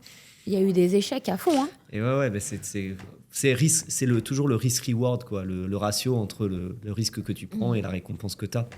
Si tu prends pas de risque, tu t'attends pas à avoir une grande récompense en échange, quoi. Maintenant, effectivement, quand tu es dans ta vingtaine, c'est là où il faut cravacher, c'est là où il faut tester des trucs et faire parler ta passion, faire parler tes envies. Et nous, c'est ce qu'on a fait. Aujourd'hui, en fonction de certaines personnes, ils vont se dire qu'on a réussi. Pour nous, on n'a pas encore réussi. Nos objectifs ne sont pas encore là. On a réussi une partie de nos objectifs, mais pas tout. Tu vois, aujourd'hui, on s'arrête un mois, on a l'impression que tout le monde va nous oublier et qu'on revient, ça va être très compliqué, quoi. Le jour où on aura réussi, c'est le jour où on se dira on peut faire une pause comme Squeezie pendant 6 mois, revenir, rien n'a changé. Rien n'était. Ouais. Et là, tu peux te dire ok, là j'ai posé mon cul sur le truc et je suis en place, je suis assis sur le...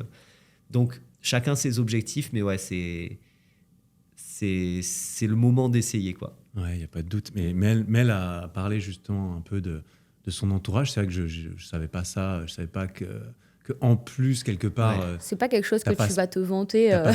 Non, je sais, mais non, je dis ça parce que je t'ai jamais entendu parler de ça. C'est vrai que l'entourage, c'est quand même quelque chose de...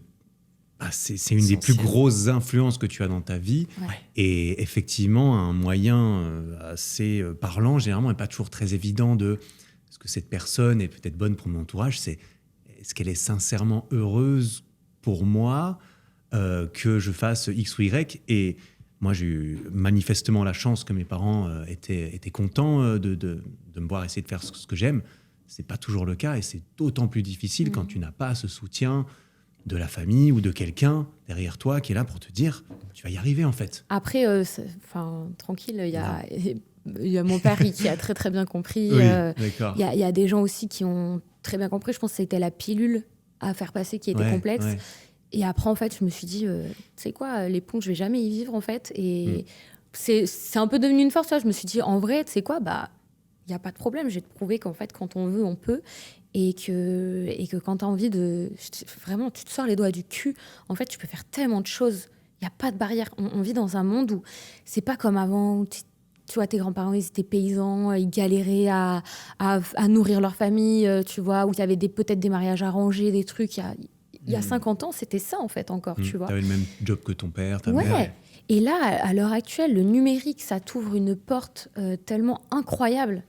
Et regarde, Orelsan, il sort de nulle part. Juste, en fait, quand tu regardes... il dit des choses, même dans ses textes, tu vois. Si tu as envie de faire des films, tu as juste besoin d'un truc qui filme. Un truc qui filme, ouais. Mais en fait, c'est ça. Vraiment, genre, il a mis le doigt dessus. Ouais, et les conseillers d'orientation, ils te disent, oui, il faut que tu trouves un métier. Je me rappelle, avant, c'était la honte. Quand j'étais au CP, vraiment, il y a des choses qui m'ont foncièrement choquée. C'était ma prof de CP qui me disait, si tu travailles pas à l'école, tu vas finir poubelleur, tu vas balayer devant les portes des gens. Mais en fait, c'est le rêve de quelqu'un d'être éboueur, en fait. D'où ce métier. Enfin, ce métier-là n'est pas, tu vois. Et des fois, il y a des trucs qui sont tellement péjoratifs. Et quand nous, on a grandi, qu'il l'était encore. Moi, je viens d'un petit village en Auvergne. Enfin, tu vois, les mœurs sont pas pareilles et tout. Et c'est très dur. Et je me dis, en fait, si jamais... tu vois, moi, j'ai envie que mon histoire, elle serve de motivation pour des gens. Et que des gens, ils se disent, ouais, en fait, il y a toujours pire et il y a toujours mieux. Tu vois. Et si tu écoutes ton entourage, qui n'est pas forcément heureux ou qui a vécu, voilà, comme je te dis... Sa propre expérience de vie. Tu vois, ouais, c'est ça, qui ont des mœurs un peu qui comprennent pas. Pour eux, il faut être salarié parce que salarié, c'est la sécurité et que l'entrepreneuriat, c'est trop difficile. Ben, moi, demain, on a des enfants, enfin, bon, c'est pas au programme, mais où, tu vois, ma nièce ou n'importe qui me dit « Ah, tata, j'ai envie de monter mon entreprise. » Mais en fait, fais-le, tu vois. Et si je peux t'aider, je le ferai. Et si tu veux vendre des bijoux, bah, je t'achèterai des bijoux. Et tu vois, moi, c'est ça, en fait. Mais bon, tu peux pas comprendre si t'as pas la fibre entrepreneur ou si dans ta famille, personne ne comprend l'entrepreneuriat aussi, tu vois. Ouais, et puis ça peut être un frein, clairement, de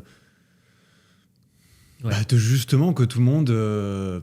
parfois projette ses propres peurs sur toi. Et c'est des peurs qui sont normales, notamment de proches qui veulent te protéger. Ça, je ne sais pas ce que c'est, je ne suis pas parent encore, mais il doit y avoir ce push and pull de j'ai envie de le pousser, qu'il vole de ses propres ailes. D'un autre côté, je veux le protéger pour pas qu'il se fasse mal ou que la vie lui fasse pas mal.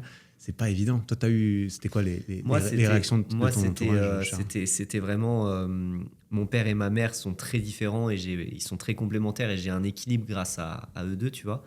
Mais sur ce sujet-là précisément, mon père a toujours été un yes man, en mode let's go mon fils, je crois en toi.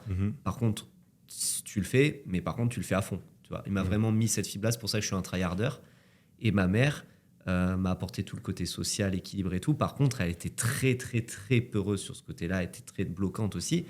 Ce que je la comprends par rapport à son chemin de vie, comme tu dis, elle a eu ses blocages, elle en a chié comme pas possible pour passer son bac, etc. Elle a eu de grosses difficultés. Quand elle m'a vu que j'avais des facilités et que je voulais me déscolariser, forcément, c'était compliqué à comprendre. Donc moi, j'ai eu vraiment les deux côtés aussi, tu vois. J'ai eu le côté bloquant et le côté push. Mais après, ma mère a compris quand elle a commencé à voir les premiers revenus arriver, qu'elle commençait à voir que sur le mannequinat sportif, la salle de sport, la salle de parcours qu'on avait montée, il y avait du concret, quoi, tu vois.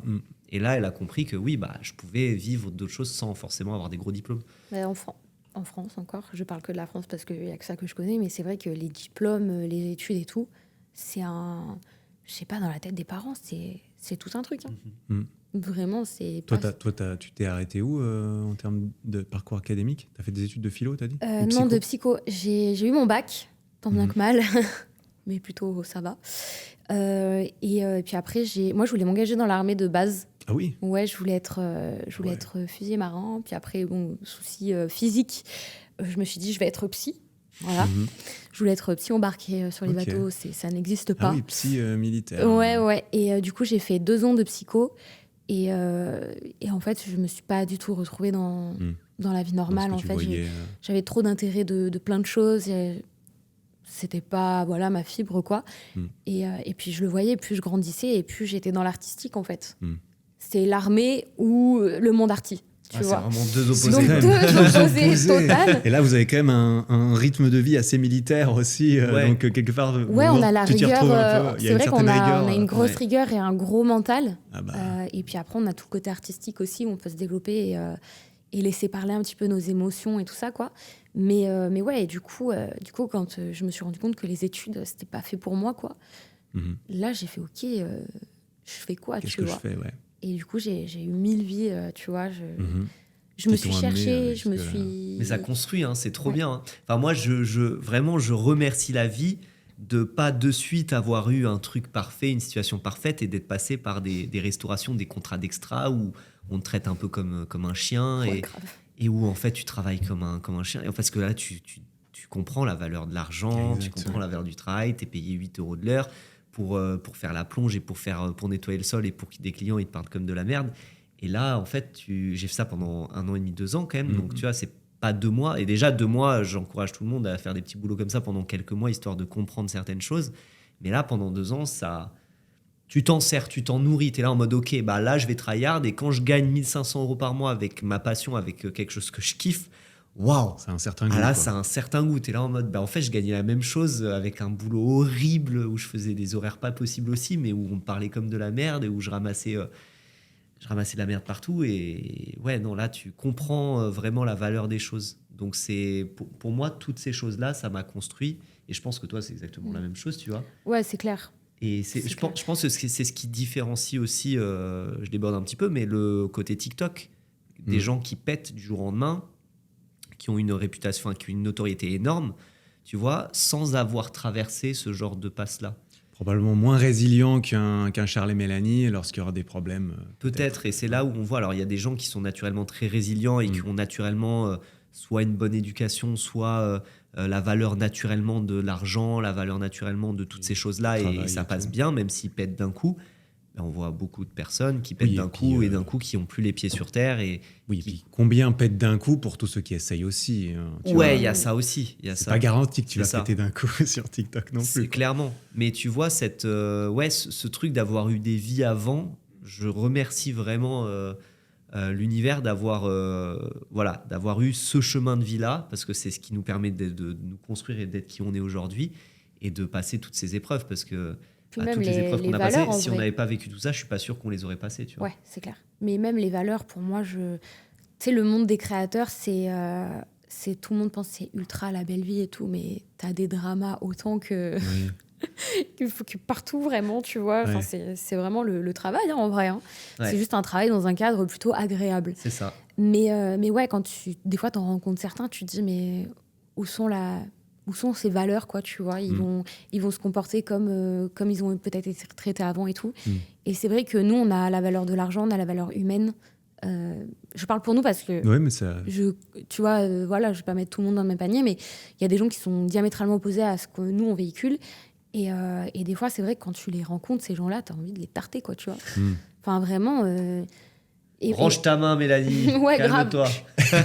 mais non, mais c'est vrai que tu vois, pour moi, c'est pour ça que je suis reconnaissante dans la vie, pareil, de m'avoir donné toutes ces expériences-là, de m'avoir montré, la vie, elle est dure et tu vas te prendre quelques tartes dans la figure, tu vois, mais tu vas avoir des échecs, tu vas galérer, tu vas pas savoir comment tu vas payer ton loyer à la fin du mois, tu vas vivre des expériences extraordinaires et d'autres très, très dures. Et franchement, je pense que si j'étais pas passée par tout ça, moi, personnellement, je pense que j'aurais pas les pieds sur terre.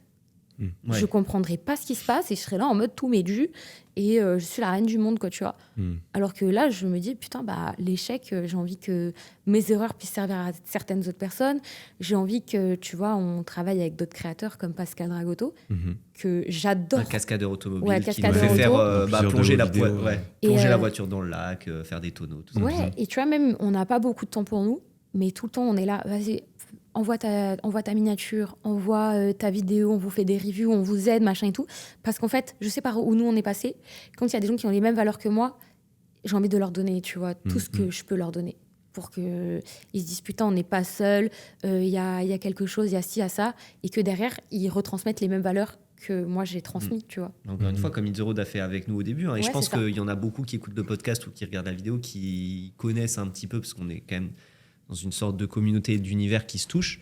Mais Hit the Road, c'est des gens exceptionnels et c'est des amis et ils nous ont vraiment donné ce petit push, tu vois, au début, qui nous a permis de comprendre certaines choses sur YouTube. Et c'est trop bien de pouvoir rendre l'appareil, tu vois, à des gens qui commencent, qui débutent, qui sont pleins de bonnes intentions. Et on a vécu ça, on aime le redonner aussi, tu vois. Ouais. Quand t'as un passionné en face de toi, t'as juste envie de partager, quoi. Et heureusement, c'est quand même un milieu où il y a beaucoup de passionnés, même si il y a aussi des désillusions sur certaines personnes que tu bien rencontres. sûr, mais c'est avant tout, c'est avant tout comme tu dis, un milieu de passionnés, parce que sinon les gens ils tiennent pas. Oui, il y a trop de contraintes. En fait, ceux qui tiennent longtemps, il faut quand même s'accrocher un peu. Ouais, c'est un milieu de passionnés parce que t'es obligé. En fait, si t'es pas passionné là-dedans, alors il y en a certains, hein, mais pas beaucoup parce qu'ils tiennent pas, quoi, généralement. Trop de contraintes. Ouais. Mais même comme tu dis, Mel, moi je suis convaincu déjà d'autant plus avec cet épisode, cette discussion, que justement ça va influencer positivement plein de gens qui t'écoutent et que ça va motiver et inspirer plein de personnes à, comme tu l'as dit, parfois il faut savoir se sortir les doigts. Et que si tu penses que tout est dû, ça va peut-être être... tu vas peut-être te prendre une tarte une fois. Peut-être que Mel va te mettre... Moi, la vie va te mettre une tarte une fois, ou alors c'est Mel, parce que vraiment elle a envie de tarter des gens. Elle a envie de tarter des gens, des fois. Mais je suis déjà convaincu que ça peut inspirer plein de gens. Donc je suis très content d'avoir pu discuter de ça. J'ai quelques petites questions encore finales, juste pour... on aime bien tes questions. Pour terminer un peu gentiment. Vous avez vécu apparemment... au moins 1 millier de vies, probablement 2000 depuis là. Parmi toutes les expériences, tous les petits tournages, toutes les petites choses, quel est votre meilleur souvenir à chacun de tournage ou de vie? Ça peut être quand tu servais des verres aussi, barman. À toi de me dire, à vous de me dire. Enfin, c'est très très compliqué de mettre un top. Une qui t'a beaucoup marqué. Sachant qu'il y a c'est pas juste beaucoup de moments qui m'ont marqué. À tous les niveaux, ça peut être émotionnellement, ça peut être professionnellement. Moi, tu veux que je commence? Ouais. Moi, je dirais ce qui est le plus frais dans ma tête. Il y en a probablement d'autres qui sont aussi forts, des moments aussi forts. Mais c'est frais dans ma tête et c'est quelque chose qui me tenait quand même vraiment à cœur. C'est le saut en parachute au-dessus des pyramides de Gizeh. Parce que ça a été des rencontres exceptionnelles entre Greg Crozier, Greg et Karine, qui sont champions du monde de free fly, qui nous ont tout appris là-dedans. Plus Jean-François Clairvoy, astronaute français. Ça a été des rencontres incroyables. Et en plus des rencontres, ça a été... Moi, quelque chose, ça c'était vraiment un rêve de gosse, quoi. C'était comme dans les jeux vidéo, me déplacer horizontalement à une vitesse extrêmement élevée, donc 160 km/h de déplacement horizontal, en me déplaçant du coup comme Iron Man, tu vois, au-dessus des pyramides de Gizeh, avec un entraînement très intense pendant 3 semaines et tout. Et ce moment-là, quand tu sors de l'avion, donc ça, l'avion de Call of Duty, un Hercule C-130 qui va, lui, à 200 km/h, le cul arrière s'ouvre, tu vois les pyramides de Gizeh qui défilent très vite. Tu es à 4000 mètres d'altitude, à la limite de l'hypoxie. Et là, tu sais qu'il faut y aller. Derrière toi, il y a 70 parachutistes qui t'attendent. Tu dois partir. Tu fais ton saut, tu sautes dans le vide. Et là, tu te mets en position et tu traverses les 3 pyramides de Gizeh en dérive à une vitesse à 160 km/h. Ce moment-là, pendant 1 minute, il y a un silence. Tu entends juste le bruit du vent. Et tu sens la vitesse... et t'es en chute libre au-dessus des pyramides de Gizeh, quoi. Tu vois ce que je veux dire? Je vois pas, mais je me représente. Avec une vitesse, donc c'est pas juste une chute libre, tu es en mode Iron Man et tu voles et tu traces à 160. Tu voles, quoi. Tu voles dans un décor. C'est ça. Et ça, c'était un moment hyper magique et ça représente beaucoup de choses pour moi. Mon père m'a mis très tôt, à 18 ans, au saut en parachute. Il m'a payé ma progression accélérée en chute libre et tout. Donc émotionnellement, ça représente aussi beaucoup. Puis c'était un énorme projet.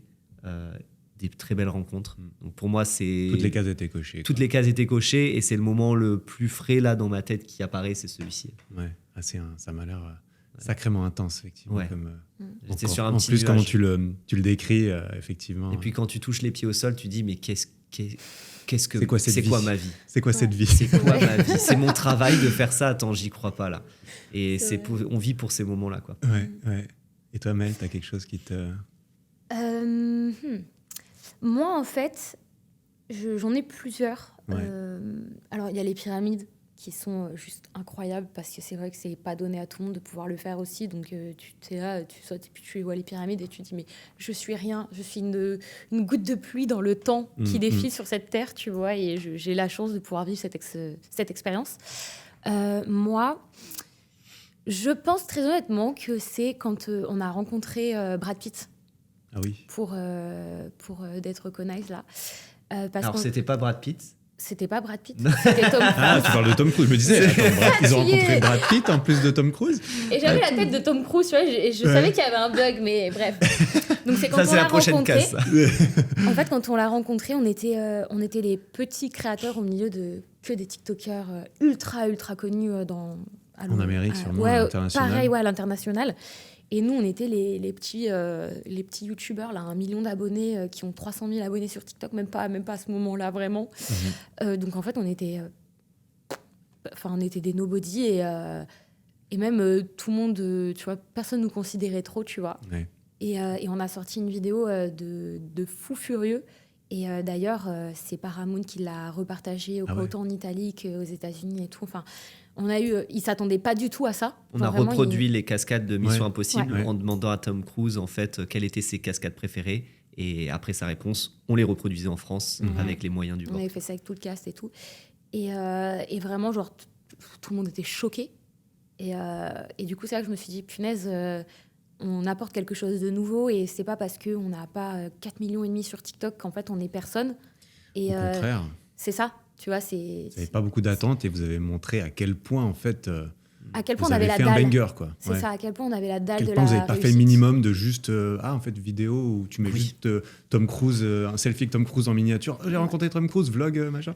Non, vous pétez bien le cul pour faire quelque chose de ouais, plus que ça, quoi. Et du coup, dans toute la vidéo, moi, pour ma part, j'ai beaucoup affronté des peurs aussi, tu vois.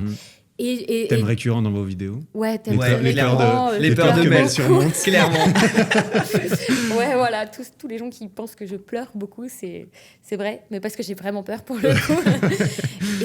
Et du coup, on a rencontré Pascal et Kevin. Et je pense que ça a été mon coup de cœur phénoménal de toute notre aventure YouTube pour l'instant. Les cascadeurs automobiles. Ouais, qui sont des cascadeurs auto. Et moi qui ai peur de beaucoup de choses, en fait, quand je suis avec eux, en fait, ils me font prendre confiance en moi. Tu vois. Et c'est ça. C'est vraiment... c'est plus, plus une expérience humaine que du coup, je veux montrer. C'est qu'en gros, tu te sors de ta zone de confort constamment et tu rencontres des gens qui ont les mêmes valeurs que toi et qui te font te sentir bien et fort à chaque fois. Et ça, du coup, pour moi, c'est encore plus beau que sauter au-dessus des pyramides. Je me doute bien. C'est l'aventure humaine, tu vois. Ouais. Et puis après, là, récemment, on a beaucoup connecté avec Joyka, qui est un créateur qu'on suivait depuis très longtemps avec Charles. On passe de très bons moments. Et avec qui on a des discussions. Et là, on s'est rendu compte à quel point genre, ça faisait du bien juste de discuter, de pas forcément attendre un feat, de pas forcément attendre quoi que ce soit, juste te dire... Oh, avoir des potes aussi, quoi. Ouais, c'est ça. On peut Ouais. avoir un échange humain en mode... ouais, tu vois, on va à la salle ensemble, on s'entraîne. Ça m'a permis de reprendre l'entraînement, moi, et de le coacher, du coup, par la même occasion. Et de faire de nouvelles rencontres. C'est génial, quoi, tu vois. Enfin, juste ça, c'est simple, mais c'est... C'est ça. Dans le monde des créateurs, ça fait du bien quand ça arrive. Et du coup, humainement, encore une fois, c'est des rencontres qui font juste du bien, de connecter avec des gens qui font la même chose que toi et qui traversent aussi des fois les mêmes passes que toi. Et ça, c'est vraiment bien. Ouais. Autant les expériences d'une fois dans une vie que les petites choses simples. Les deux peuvent tellement justement t'enrichir. Et les petites choses simples, les contacts humains et tout, c'est quand même pas pour rien qu'on vit en tribu depuis des millions d'années et qu'on n'aime pas trop être seul trop longtemps. Être en société, c'est clair. Ouais. Bah, c'était un sacré plaisir que vous m'accordiez 2 petites heures de votre temps pour tout ça. C'est trop bien. Et ouais, bah, du coup, je mettrai évidemment tous les liens vers tous vos réseaux, que ce soit vos Instagram, vos chaînes YouTube, dans la description. Je vous encourage à aller regarder ce que Charles et Mélanie font. Et pour tous ceux qui les connaissaient déjà, bien entendu, bah, j'espère que vous avez appris un petit peu plus à les connaître aussi et à ce qui se passe derrière tout ça. Merci beaucoup, Eric. On adore ce que tu fais aussi. Donc, ça et fait toi, du coup, Eric, est-ce que tu es heureux? Oui, c'est à la question de la fin. C'est vrai. je suis personnellement très heureux, effectivement. C'est vrai. Parce que je peux faire des discussions comme ça, notamment. C'est un kiff, tu vois. Moi, le podcast, je fais pas ça pour faire des feats. Je fais ça pour assouvir ma curiosité de rencontrer des personnes. en plus, je peux demander à des gens comme vous et vous me dites, oui, bien sûr. Et moi, je suis là, mais incroyable, ils veulent bien parler avec moi. C'est fou.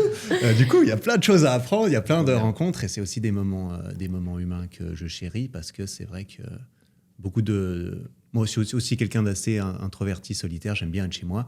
Et quand je sors de chez moi pour voir des gens, j'aime quand ça compte et qu'on a des vrais rapports. Des valeurs, ouais. Donc, en tout et pour tout, autant dans l'épanouissement du travail, du tryhard et de faire des projets et de monter une entreprise. C'est cool, mais quand même, avoir ma petite vie tranquille avec ma meuf chez moi, tranquillou, rencontrer des gens, que ce soit pour créer quelque chose ou discuter, c'est une belle source de bonheur. Donc, trop bien. Merci d'y avoir contribué aujourd'hui aussi. Let's go. Allez, Eric à bientôt. Héroux, je suis content. N'oubliez pas de mettre 5 étoiles évidemment sur le podcast, sur Spotify, Apple, et on se retrouve très vite pour un prochain épisode. Et si tu regardes la vidéo, tu t'abonnes et tu mets un petit pouce bleu. Exactement. Des bisous. Ciao, ciao.